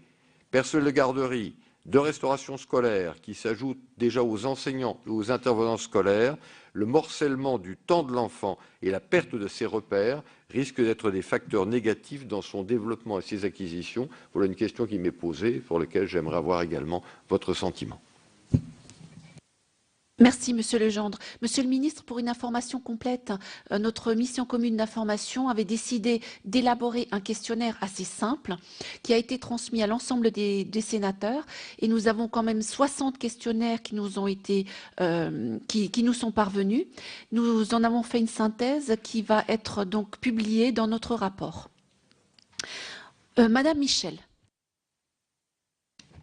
Oui, moi je viens d'un département où l'application des rythmes scolaires de cette modification s'est faite à plus de 70% dès 2013.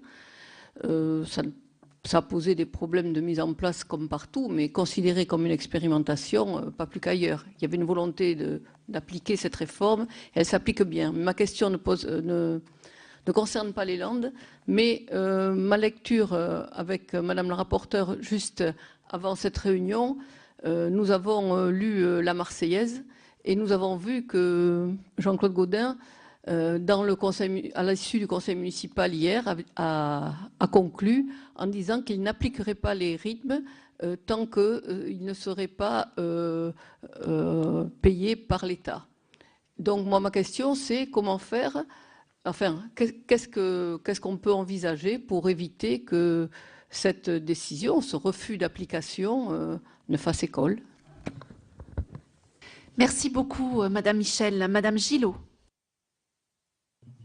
Oui, merci Madame la Présidente. Monsieur le Ministre, moi j'ai bien noté que vous maintenez l'affirmation des 5 matinées d'apprentissage comme fondement d'une meilleure réussite d'apprentissage des élèves. C'est un objectif qui est poursuivi par la loi de refondation de l'école. Et je rappelle à nos collègues que ce n'est pas simplement un décret, hein, c'est une loi qui a été discutée, amendée, adoptée par le Parlement. Hein, cette loi qui est une des lois fondamentales maintenant de notre République.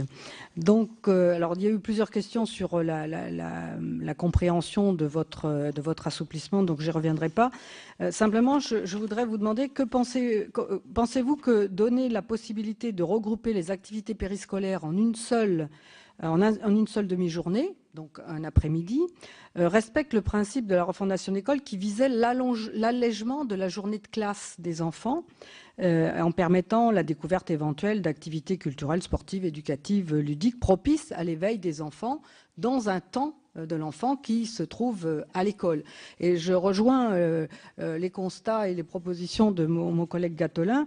Je pense que la meilleure solution, la meilleure organisation, c'est de maintenir un horaire d'accueil des enfants de 27 heures avec 24 heures d'enseignement et puis 3 heures d'activité, alors plus ou moins qualitative en fonction de la formation des agents, de la formation des intervenants, mais avec une harmonisation de la prise en charge des enfants et une confiance établie dans cette prise en charge.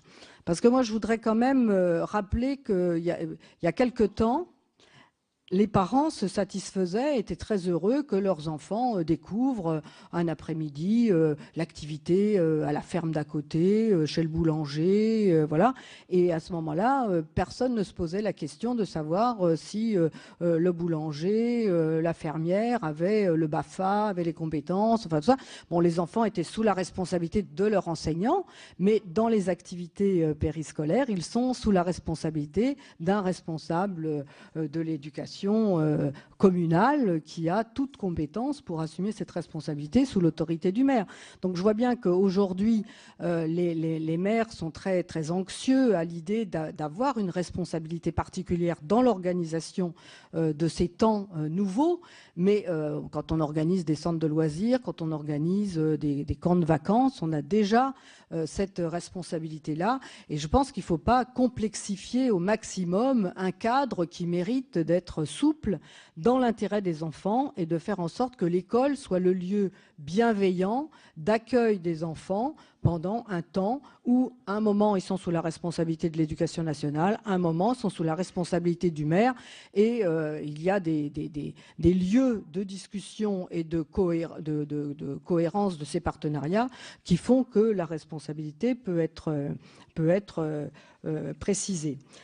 Ensuite, vous parlez d'alléger la semaine en réduisant le nombre d'heures d'école par semaine en étalant ces heures sur les vacances. Alors, ne craignez-vous pas de créer de la confusion dans la cohérence des emplois du temps, des calendriers, des temps de vie professionnelle, familiale, déjà difficile à faire concorder s'il s'agit d'une petite commune et à l'intérieur d'une organisation départementale qui ne prévoit pas ce type de dérogation. Pardonnez-moi, Madame Gillot, j'ai encore Madame Oui, Laborde qui souhaiterait intervenir. Je suis désolée, Madame Trottel, mais chaque fois que je prends la parole dans cette mission, c'est toujours à la fin que vous me la donnez. À chaque fois, vous me dites que je suis trop longue. Non, vous n'êtes pas la dernière, Madame. Alors, vous n'êtes pas la dernière. J'ai encore deux questions. Je voudrais aussi rappeler que le CNFPT s'est organisé pour offrir des formations conventionnelles aux collectivités locales pour améliorer, élever le niveau de qualification des personnels communaux qui seront amenés à prendre en charge les activités éducatives complémentaires, l'étape. Mais là aussi, attention de ne pas trop complexifier les cadres, parce que sinon, on n'a plus de possibilité d'agir et on est paralysé par la peur de la légalité. Et puis, sur l'efficience sur le terrain des inspecteurs de l'Académie et des DAZEN pour accompagner les collectivités, bon, moi je pense qu'il y en a qui sont tout à fait prêts. Simplement, ils ont eux aussi une paralysie par rapport à l'organisation des temps d'enseignement de leurs élèves. Moi, je me suis fait répondre que c'était très compliqué d'organiser les temps partiels et les temps pleins, les remplacements, l'accueil des stagiaires, les formations, quand les emplois du temps n'étaient pas cohérents d'une commune à une autre. Donc ça, c'est une difficulté que votre administration doit dépasser pour pouvoir répondre justement à cette conjugaison des temps de l'enfant pris en charge à la fois par l'éducation nationale, à la fois par les collectivités locales, dans l'intérêt des enfants et pas simplement dans l'intérêt des adultes. Merci beaucoup, Madame Gillot. Madame Laborde. Merci, je vous promets que je vais être très très courte. Parce que justement, il faut avoir le temps de la réponse. Mais je vais rebondir sur la dernière remarque de ma collègue, parce que je pense, d'abord, Monsieur le Ministre, vous remarquez que c'est toujours aussi passionné quand on parle d'éducation nationale, et que notre mission va se terminer, mais elle pourrait durer encore une année, et peut-être qu'on demandera une prolongation. Parce que... Excellente idée. Voilà, parce que vu que c'est évolutif, il faut que nous puissions continuer à travailler. Donc juste sur l'éducation nationale, parce que c'est bien là le souci, c'est qu'on a une loi qui s'appelle refondation et on a des rythmes scolaires. Et c'est l'éternel problème, et donc toute cette passion où nous sommes sénateurs et nous parlons pour l'intérêt général, mais bien sûr nous sommes aussi partie prenante sur certaines communes et nous sommes aussi intérêt particulier. Et en plus, on peut être papa de 2 petits-enfants. Donc, c'est vrai que chacun... Moi, je suis grand-mère, mais je ne la fais pas aujourd'hui, puisque vous avez fait papa, je ne fais pas mamie. Mais c'est pour bien vous montrer que l'intérêt général et l'intérêt particulier dans l'éducation des enfants se trouvent très mélangés. Donc, juste pour rebondir sur ce qu'a dit Dominique Gillot, c'est en effet l'organisation, parce que plus on va donner de liberté au rythme scolaire, plus on aura de difficultés à gérer le rythme. Donc vous, éducation nationale, avec les temps partiels, est-ce que un enseignant qui fait par exemple 4 décharges de directeur va arriver à gérer son temps, puisqu'il ne tombera pas sur le temps exact, voilà. Et je voulais bien sûr rebondir sur mon collègue, puisqu'il me l'a enlevé de la bouche. Je suis, si vous ne le saviez pas encore, Madame Laïcité, très à fond. Et c'est sûr que si on laisse trop de liberté et que tout est facultatif, les enfants, j'allais dire, de familles aisées peuvent très bien aller faire autre chose et aller au conservatoire ou ailleurs. Les enfants de familles moins aisées profiteront, si leur commune est aisée, de choses. Et peut-être qu'on a aussi un certain communautarisme qui pourra s'installer parallèlement. Voilà, mais je ne vais donc pas rebondir sur toutes les questions, mais je pense que... Bon courage. Merci Madame Laborde. Monsieur le Ministre, 2 questions sèches que je souhaiterais vous poser sans avant-propos. Sèche dans le sens pas d'avant-propos. Les pressions sur les maires pour renégocier l'organisation et concentrer l'étape sur le vendredi après-midi, vous vous en doutez bien, vont être très très fortes. On parle du rythme des enfants. Si, d'aventure, comme beaucoup de maires l'ont exprimé, c'est le mercredi matin qui sera choisi pour la demi-journée supplémentaire, on peut se retrouver avec des enfants qui n'ont plus cours et qui sont à partir du vendredi midi, samedi, dimanche. Alors que tous les chronobiologistes semblent dire que ce serait mieux le samedi matin. Donc, il y a effectivement un risque que les enfants, pendant 2 jours et demi, ne sont plus dans la cellule scolaire et se retrouvent le lundi matin. Deuxième question, que se passe-t-il à l'issue des 3 ans d'expérimentation? Les maires seront-ils contraints de revenir au régime commun du décret de M. Peillon? Et sur quels critères, Monsieur le Ministre, allez-vous tenir compte des...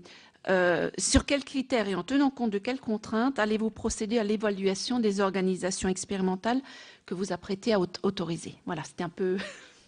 Merci, Monsieur le Ministre, à vous. Alors, bon, j'ai énormément de questions, je vais essayer de le faire avec quelques petites fiches, là, mémo. Bon, d'abord, dans l'ordre, monsieur le sénateur Delège qui va poser plusieurs questions extrêmement précises. Plus généralement, je vous remercie sur la qualité de l'échange que nous avons, parce qu'il est, il est constructif, et aussi constructif que ce qui me revient de partout. C'est-à-dire que on voit bien qu'il y a consensus sur le diagnostic et qu'on recherche ensemble des solutions. À ceci près que il y a une variété de communes autour de nous, que les expériences ne sont pas les mêmes, que les tailles ne sont pas les mêmes, que les moyens ne sont pas les mêmes, et que on a d'abord une organisation du temps scolaire nouvelle qui est proposée, et quelque chose de nouveau, une invitation à tous les élus à faire des propositions, dans une démarche qui est une démarche très responsabilisante pour les uns et les autres, de faire des propositions pour une organisation du temps scolaire, ensuite discuter, validé par les IADAZEN, par les rectorats, mais c'est un dialogue qui est un dialogue nouveau. C'est pour ça que je voudrais dire que je trouve qu'on me soit permis de dire qu'on fait mauvais procès à mon prédécesseur Vincent Payon de ne pas avoir suffisamment discuté, lui qui est à l'origine de ce dialogue-là et qui fait qu'il a lieu partout, à travers les intermédiaires qui sont pour nous ceux des les recteurs, les inspecteurs d'académie, les DAZEN, ce dialogue qui me semble fécond. Je veux dire, dans les questions qui m'ont été posées par vous, monsieur le sénateur, notamment celle sur les vacances. Et sur le fait qu'on allège le temps hebdomadaire, admettons qu'il passe à 23 heures, ce qui veut donc dire qu'on dégage 36 heures pour 36 semaines, et qu'il faille reporter ça sur le temps des vacances. Le choix devant être fait d'ailleurs, à ce moment-là, est-il imputé sur le temps des vacances d'été, ou l'est-il sur un autre temps de vacances? Objectivement, aujourd'hui, je crois qu'il faut respecter des rythmes entre les coupures qui sont celles qui ont lieu tout au long de l'année, en dehors des vacances d'été, et le temps de ces coupures qui doit être suffisamment long, 15 jours, pour qu'il puisse permettre une vraie récupération des enfants, parce que s'il est trop rétréci, ce temps des vacances d'hiver, de Noël, et de printemps et de Toussaint, il a aussi un impact sur les capacités d'apprentissage des enfants. Donc on pense assez naturellement aux vacances d'été. J'ai vu que, alors je veux les rassurer en même temps, la réaction extrêmement rapide des professionnels du tourisme qui voyaient là une remise en cause de leurs activités. Je propose d'ailleurs, si je peux être entendu, qu'on s'épargne les discours apocalyptiques sur une semaine de vacances en moins dans 3 communes d'un département, d'une région, ne vont pas entraîner des cohortes de licenciements dans les campings, les hôtels, les restaurants et toutes les activités de loisirs. Donc moi je respecte toutes les professions, mais qu'on s'évite ce type de message tout à fait inutile dans une période où on a besoin, je crois, et c'est l'état d'esprit qui est ici, que face à des problèmes que l'on analyse ensemble, dont on fait le même diagnostic, qu'on se dise comment on peut essayer de trouver des solutions, puisque c'est exactement comme ça, je crois, que vous avez commencé votre intervention en disant on cherche, en tout cas, on veut trouver des solutions. Donc, dans ce cas-là, quand il y aura une proposition de cette nature-là, si c'est moins de 24 heures, elles seront évidemment, dans le cadre d'une proposition conjointe de plusieurs communes, elles feront l'objet évidemment d'une saisine du Conseil général pour consultation, d'une décision à la fin de l'inspecteur, du recteur d'ailleurs, en bout de course, comme de la même manière, quand c'est sur une seule commune, quand on propose des vacances plus courtes, il y aura décision sur la base de la proposition du maire. C'est déjà le cas, je veux dire, j'ai déjà des propositions sur la table qui me viennent. Je ne peux pas donner le nom de commune, je ne veux pas gêner les maires, eu égard au fait qu'ils m'ont fait des propositions et que ça les gênerait que ça se sache aujourd'hui. Mais j'ai déjà des propositions de villes importantes qui n'étaient pas passées encore au nouveau rythme, qui intègrent cette proposition-là, qui sera là examinée, évaluée par les recteurs, et dans la plupart des cas, je pense, autorisée, dès lors qu'elles s'entourent de toutes les précautions, les soins nécessaires à l'intérêt de l'enfant. Ce qui me réjouit, je vais vous dire, d'ailleurs, quels que soient les chronobiologistes qui parlent, ou les psychologues en l'occurrence, qui parlent sur le sujet des rythmes, c'est qu'il y ait accord sur les 5 matinées, et plus personne n'en déroge de ces 5 matinées. Et j'ai d'ailleurs dit une bêtise tout à l'heure, j'espère que vous me pardonnerez. Le texte prévoit que ce ne soit pas forcément 5 matinées successives. Si c'est le samedi matin, cela peut être aussi le samedi matin. Ce qui permet d'ailleurs, pour répondre par anticipation à une question qui m'était posée par vous-même sur le fait qu'on libère une après-midi, que ça puisse être le vendredi après-midi, l'optimum en termes de rythme, c'est effectivement de respecter non seulement le matin, comme avec des heures de lever qui soient identiques, mais aussi d'éviter que les temps de rupture dans la semaine ne soient pas trop longs, parce qu'en clair,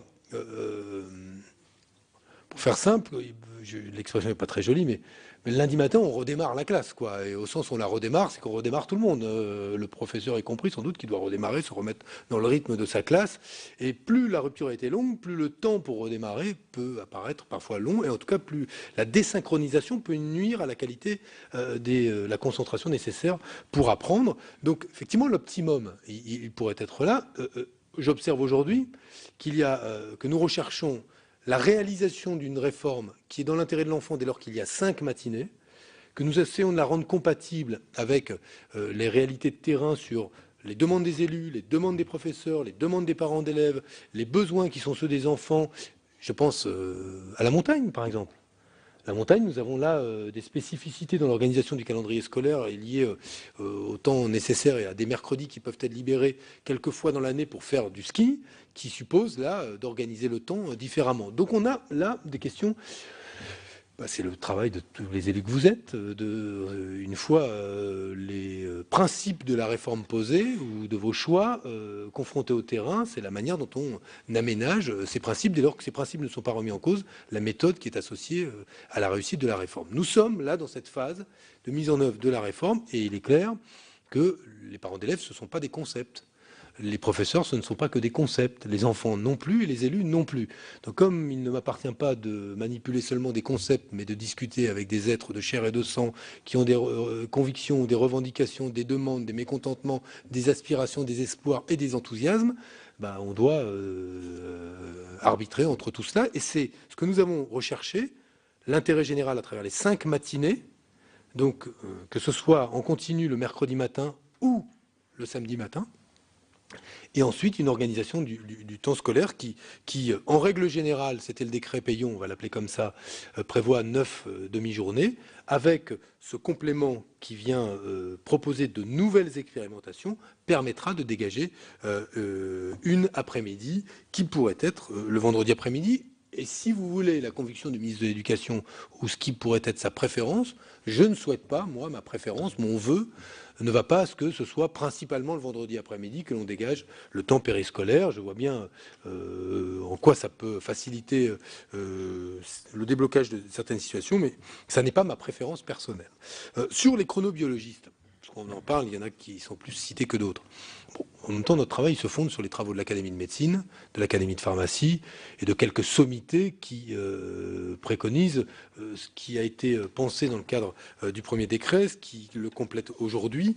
Je ne doute pas que, comme dans toutes les familles, il y a des sensibilités, ou des chapelles, des sous-chapelles, et qu'il y en ait toujours une pour être plus contente ou plus mécontente que d'autres de ce que nous faisons. Je pense que, en tout cas, nous sommes là sur un point d'équilibre qui est un point d'équilibre important. Sur l'étape, et la question qui m'a été posée, est-ce que mon centre de loisirs est finalement, dès lors que c'est un service public facultatif, c'est effectivement, il est juridiquement, vous m'avez posé une question que la réponse est oui, c'est dans ce cadre, on peut parfaitement organiser des activités périscolaires sur une après-midi qui serait libérée. La question que vous me posiez aussi, c'était, puis-je revenir sur l'organisation de mon temps? Là encore, je vais vous dire mon vœu, mais après je vais vous dire le droit.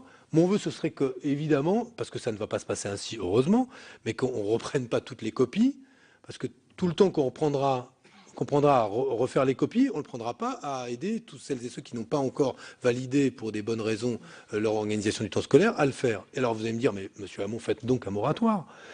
Mais pourquoi je vous répondrai non à ce moratoire? Parce que je suis sûr d'une chose, c'est qu'hélas, les problèmes d'aujourd'hui seront les mêmes demain, et qu'on me dira, au nom du fait que ces problèmes ont persisté, qu'il me faut un moratoire encore pour l'année d'après. Je pense que cette question du moratoire, je l'ai entendue, je ne crois pas que ce soit la bonne réponse aujourd'hui aux problèmes tels qu'ils sont posés. Et je rajoute, puisque là encore la question m'a été posée par vous, Madame la sénatrice, que se passe-t-il si un maire décide, non, je n'ouvre pas?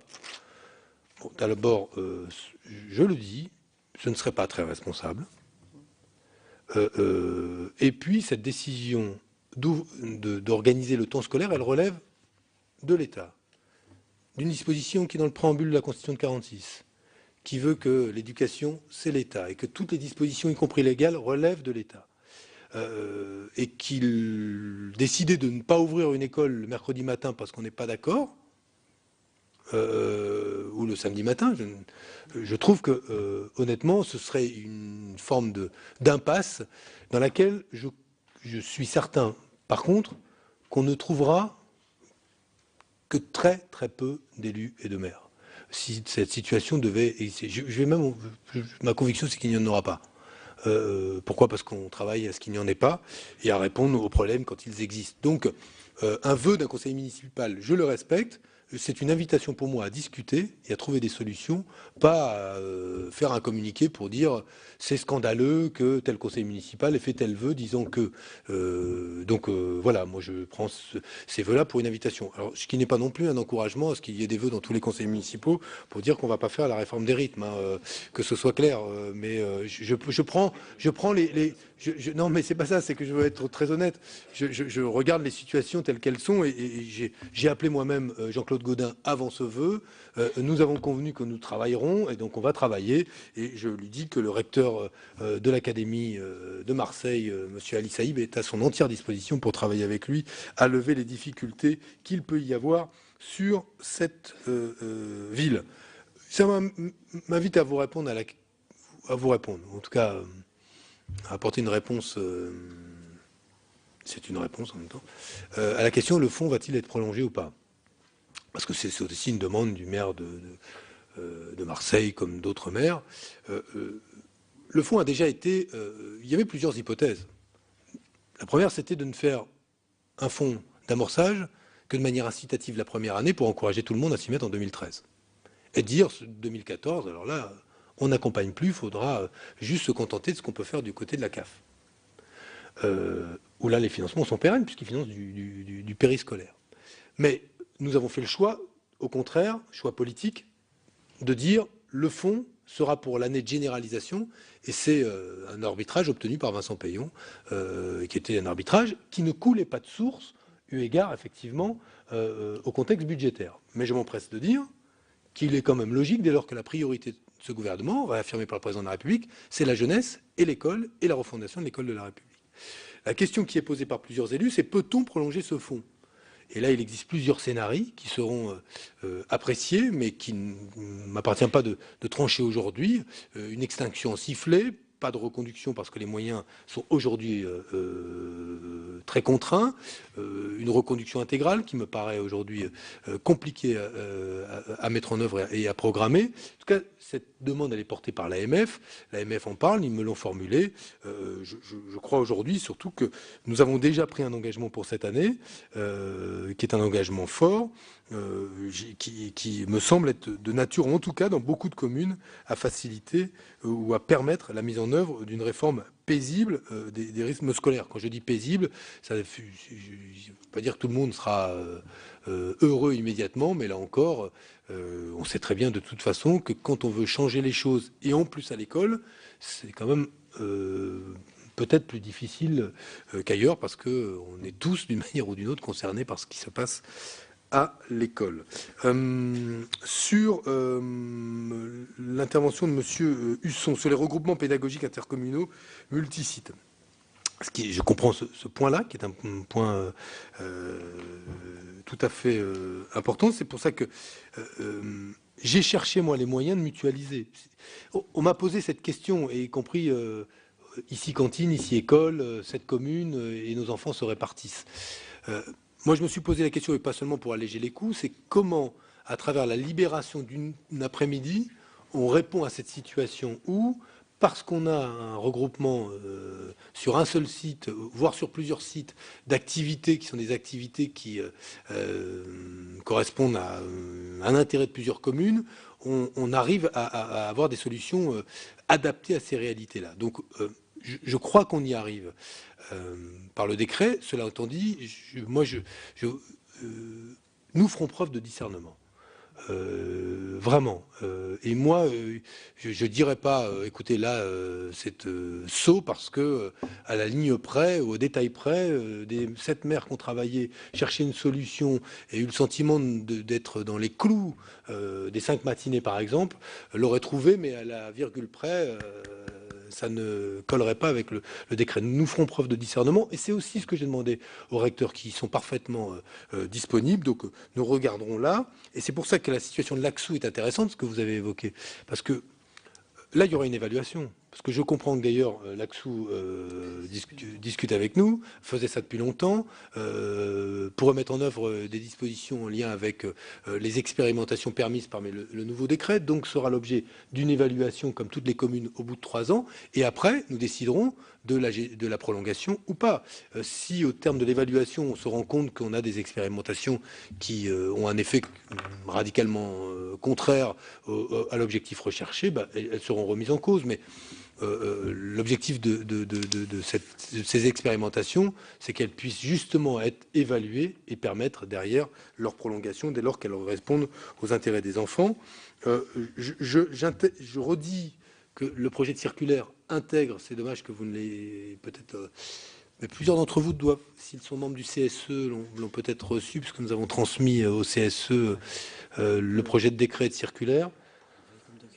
On peut l'envoyer, je pense, aux membres de la mission comme document de travail si vous le souhaitez, mais ce n'est qu'un projet. Hein. Je le veux dire, parce que tant qu'il n'est pas validé, prenez-le. Si vous le voulez, moi, je n'avais pas de difficulté à faire, si on le prend comme un projet. C'est-à-dire qu'il ne faut pas le faire circuler après, derrière, comme le texte qui va être définitif. Hein. Donc, ce que je vous promets, c'est qu'après le CSE, la semaine prochaine, je vous transmets immédiatement le texte de cette circulaire. Sur le fonds d'amorçage, j'en ai dit un mot. Monsieur Legendre, qui a évoqué là encore les 5 matinées, les remarques d'une psychologue chronobiologiste qui émettait des critiques. Bon, je vous le dis, aujourd'hui nous travaillons sur les bases. Oui, non, mais j'entends, mais nous travaillons sur les bases de travaux qui sont aussi ceux, je le redis, de l'Académie de pharmacie, de l'Académie de médecine, mais sans contester la qualité de ces travaux. C'est vrai que dès lors qu'on fait un temps qui va au-delà des 5h30, qui peut aller à 6h parce qu'on concentre sur une après-midi, on peut avoir aussi des remarques qui nous sont faites. Le principe pour moi, c'est les 5 matinées. Les aides financières, je les ai dit. Vous avez évoqué le temps de l'enfant et l'organisation finalement aussi du calendrier scolaire sur l'année, avec des possibilités donc d'expérimenter un rétrécissement en quelque sorte des vacances scolaires. Ce sera soumis donc à l'accord des recteurs, donc à évaluation et validation, mais nous intégrons là une dimension tout à fait nouvelle qui existait auparavant sous forme d'expérimentation depuis, je crois, 1990, a été remis en cause par la réforme d'Arcos, va être réintroduite et qui va dans le sens de ce nombre de demandes de professeurs, de parents d'élèves qui peuvent le souhaiter aujourd'hui et qui pourront voir leurs souhaits, en tout cas, expérimentés dans leur commune, si évidemment il y a consensus autour de cela. Sur ce qu'a dit Madame Michel, je crois avoir répondu sur le respect de la loi, eu égard à ce qui peut être initié ailleurs. Bon, je trouve que le climat s'apaise. Voilà. En tout cas, je le souhaite. Et moi, je pose les actes pour. Parce que l'école mérite autour d'elle un climat apaisé pour qu'en son sein, il y ait un climat apaisé. Parce que c'est trop facile de vouloir que les enfants soient instruits, éduqués dans les meilleures conditions, dans un climat le plus apaisé qui soit, si par ailleurs, autour, tout le monde s'écharpe, décide d'ouvrir ou de ne pas ouvrir selon ses propres convictions. Non, il y a des règles. Et le message qui doit être celui du collectif que nous sommes d'élus, où c'est d'avoir un message pédagogique à l'égard de nos concitoyens. Vous savez, il y avait une étude, bon, en l'occurrence, dans un certain nombre que je vous invite à prendre avec beaucoup de précaution, parce qu'elle ne correspond pas tout à fait aux travaux que nous avons faits sur les situations de harcèlement ou d'agressivité à l'égard des directeurs d'école. Je dis ça pourquoi? Parce que l'Observatoire international des violences scolaires a dit que l'auteur de cette étude n'était pas chercheur auprès de l'Observatoire. Bon, mais peu importe, nous avons, dans le cadre de la délégation interministérielle qui avait été mise en place par M. Châtel de prévention, de lutte contre les violences scolaires, nous avons aussi un certain nombre d'instruments de mesure sur le fait que des directeurs d'école peuvent parfois être en situation d'être insultés, voire même bousculés, voire frappés, ce qui existe heureusement dans que 0,2% des cas par des parents d'élèves dans des situations très conflictuelles. Et on constate donc que, évidemment, l'école n'est pas à l'abri des violences de l'extérieur, des inégalités de l'extérieur, de la brutalité qui peut être celle aussi de la vie, notamment en période de crise. Mais il nous revient dans ce moment-là, au moment où on parle d'organiser le temps scolaire au profit des enfants, de nous ne pas finalement importer dans l'école ce qui peut être l'âpreté parfois du débat politique, allant jusqu'à dire non, je n'ouvrirai pas, non, il n'y aura pas, la loi ne s'appliquera pas chez moi. Ça, je le dis parce que je pense que la dimension pédagogique ou éducative de ce message est totalement contre-productive, pour le coup, à l'endroit de toutes celles et ceux, enfants, adolescents, jeunes adultes ou adultes, qui apprennent ou transmettent ou travaillent à l'école. Donc ça, c'est mon message personnel de ministre de l'Éducation. Donc moi, je travaillerai à l'apaisement. Ce que M. Gattolin a dit sur Gennevilliers, sachez que, M. le sénateur, nous avons aujourd'hui le projet de Gennevilliers entre les mains, que nous y travaillons, et que nous y travaillons à trouver des solutions qui soient adaptées à aux problématiques de la ville de Gennevilliers. C'est comme le cas de... Pour dire, voilà, on travaille avec de bons espoirs de succès sur cette ville comme beaucoup d'autres. Et bon, il n'y a pas de cas insurmontable. Hein, honnêtement, je n'en connais pas jusqu'ici d'insurmontable. Alors, en disant ça, je prends des risques, je vois bien, parce que ça va être parce que je tente le diable, mais je ne crois pas qu'il y ait de sujet insurmontable. Voilà. Sur Madame Gillot, là encore, sur le regroupement sur une demi-journée, ce sont des projets expérimentaux qui sont soumis à l'évaluation, et l'évaluation sérieuse, et donc oui, et autorisation des rectorats et des autorités académiques. Nous n'allons pas... le décret qui complète le décret initial n'est pas là juste pour faire passer la réforme coûte que coûte, en remettant en cause les principes de cette réforme. En clair, ce n'était pas une manière de réintroduire les 4 jours d'une manière déguisée, pour qu'en clair, on ait une forme de simulacre de réforme qui aurait été remis en cause par un décret complémentaire. Il y aura bien, sur ces expérimentations, autorisation, évaluation au bout de 3 ans, et recherche, évidemment. C'est pour ça que j'ai rappelé les 5 matinées, recherche de l'intérêt de l'enfant comme le principe majeur. Sur le calendrier annuel, je vous rappelle que cela existait depuis 90, la possibilité d'aller mordre en quelque sorte ou empiéter sur les vacances scolaires.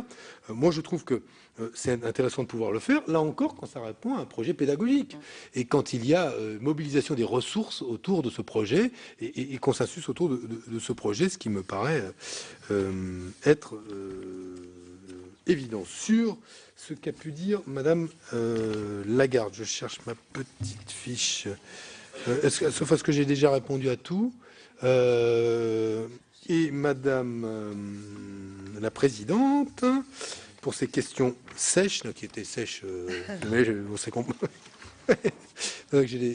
mais qui étaient directes, quoi, voilà. J'ai essayé de répondre sur la durée du week-end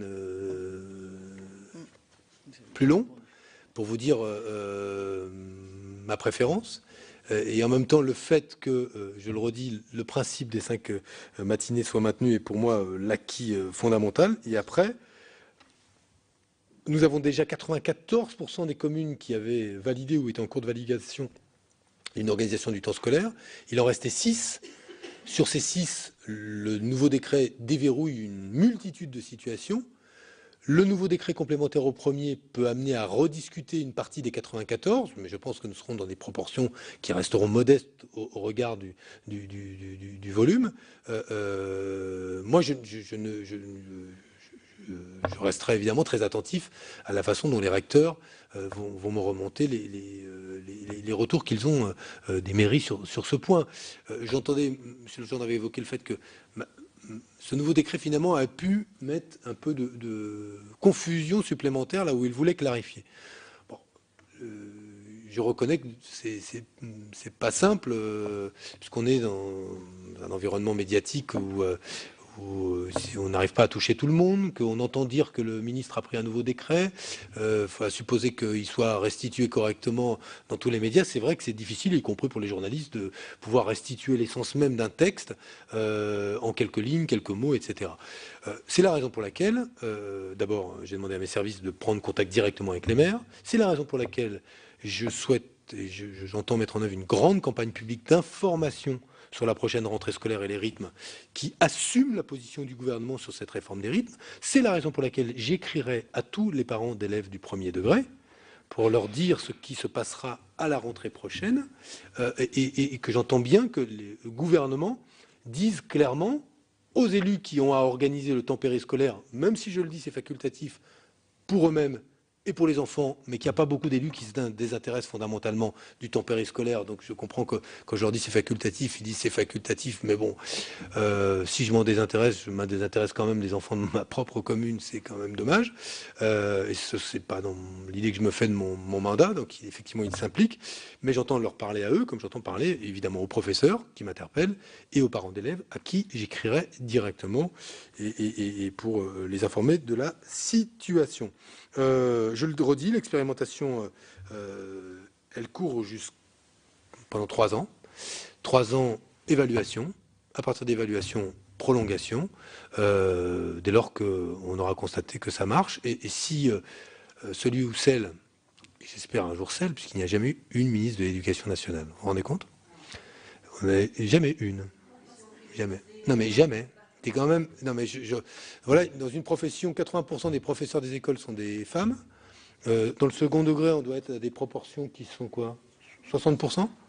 Il n'y a jamais eu une ministre de l'Éducation nationale. En découvrant ça, donc je souhaite que ce soit celle qui me succède peut-être dans 3 ans, ou si je ne suis plus là, qui décidera à ce moment-là si un certain nombre des dispositions doivent être évoluées dans le cadre réglementaire. Voilà. Monsieur le ministre, je vous avais demandé, est-ce que vous avez déjà défini des critères par rapport à l'évaluation que vous allez faire au bout des 3 ans?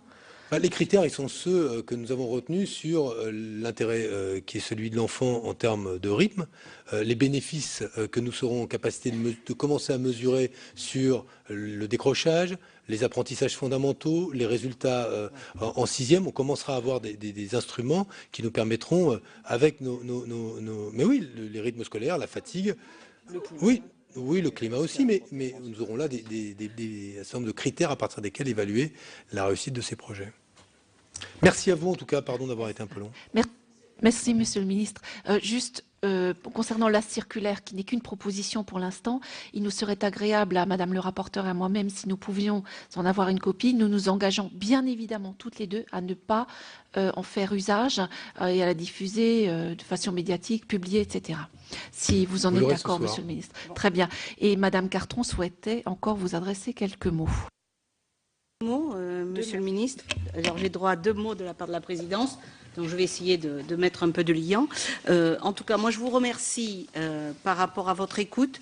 Je crois que c'est ce qui ressort des sénateurs qui sont présents ce soir.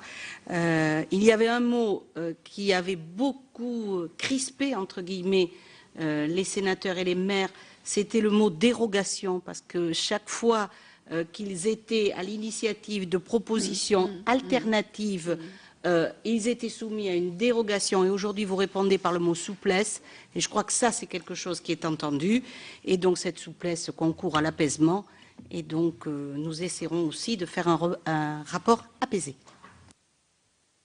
Merci, Madame le rapporteur. Donc, en mot de conclusion, Monsieur le Ministre, vous avez beaucoup parlé d'apaisement. J'ai envie de vous dire je pense au nom de la Commission, que l'apaisement est déjà là, évidemment, grâce à l'assouplissement, mais aussi par votre présence. Vous n'avez esquivé aucune question, vous avez répondu à toutes les questions qui vous ont été posées. Vous l'avez fait avec beaucoup de perspicacité. Vous n'êtes ministre que depuis 15 jours, mais comme on le disait tout à l'heure avec Madame le rapporteur, vous avez appris très vite, vous avez pris toute la mesure de la difficulté de ce sujet-là, qui est un sujet majeur, notamment pour les élus. Je voulais vous en remercier au nom de l'ensemble de la mission commune d'information. Et Monsieur le Ministre, j'attendais, je croisais les doigts, je me suis dit, est-ce qu'il va nous annoncer effectivement une prise en charge pérenne telle qu'elle a été demandée par les uns et les autres. Vous n'avez pas répondu positivement ni négativement. Vous semblez nous faire penser qu'il y a peut-être des possibilités de réflexion encore dans ce domaine-là. Alors, pour que votre détermination soit totale, et prenez-le pour un clin d'œil, Monsieur le Ministre, et pas comme une provocation, je me permettrai de vous remettre tout à l'heure 153 pétitions des élus de mon département qui souhaiteraient vraiment que l'aide, la prise en charge soit pérenne. Merci, Monsieur le Ministre. Voilà, vous l'avez vu, eh bien, l'échange entre Benoît Hamon et les sénateurs lors de cette audition a été plutôt chaleureux. Le nouveau ministre de l'Éducation nationale a ainsi pu préciser les contours de son décret complémentaire. Malgré cela, eh bien, il y a toujours un fossé qui subsiste entre les maires, les élus locaux qui ne se sont pas sentis assez accompagnés dans cette réforme et le ministère de l'Éducation nationale. Rappelons que le décret complémentaire de Benoît Hamon hier eh bien, n'a pas eu l'aval du Conseil supérieur de l'éducation, conseil qui rassemble des parents d'élèves et des représentants de l'éducation nationale. Malgré cela, eh bien, ce décret devrait s'appliquer dès la fin de cette semaine. Voilà, vous pouvez toujours voir et revoir toutes les auditions sur notre site sur publicsénat.fr. Je vous retrouve tout à l'heure à 16h30 pour l'audition de Laurent Fabius, le ministre des Affaires étrangères, qui va être auditionné sur la conférence de Paris en 2015 sur le climat. Très bonne journée sur les chaînes parlementaires.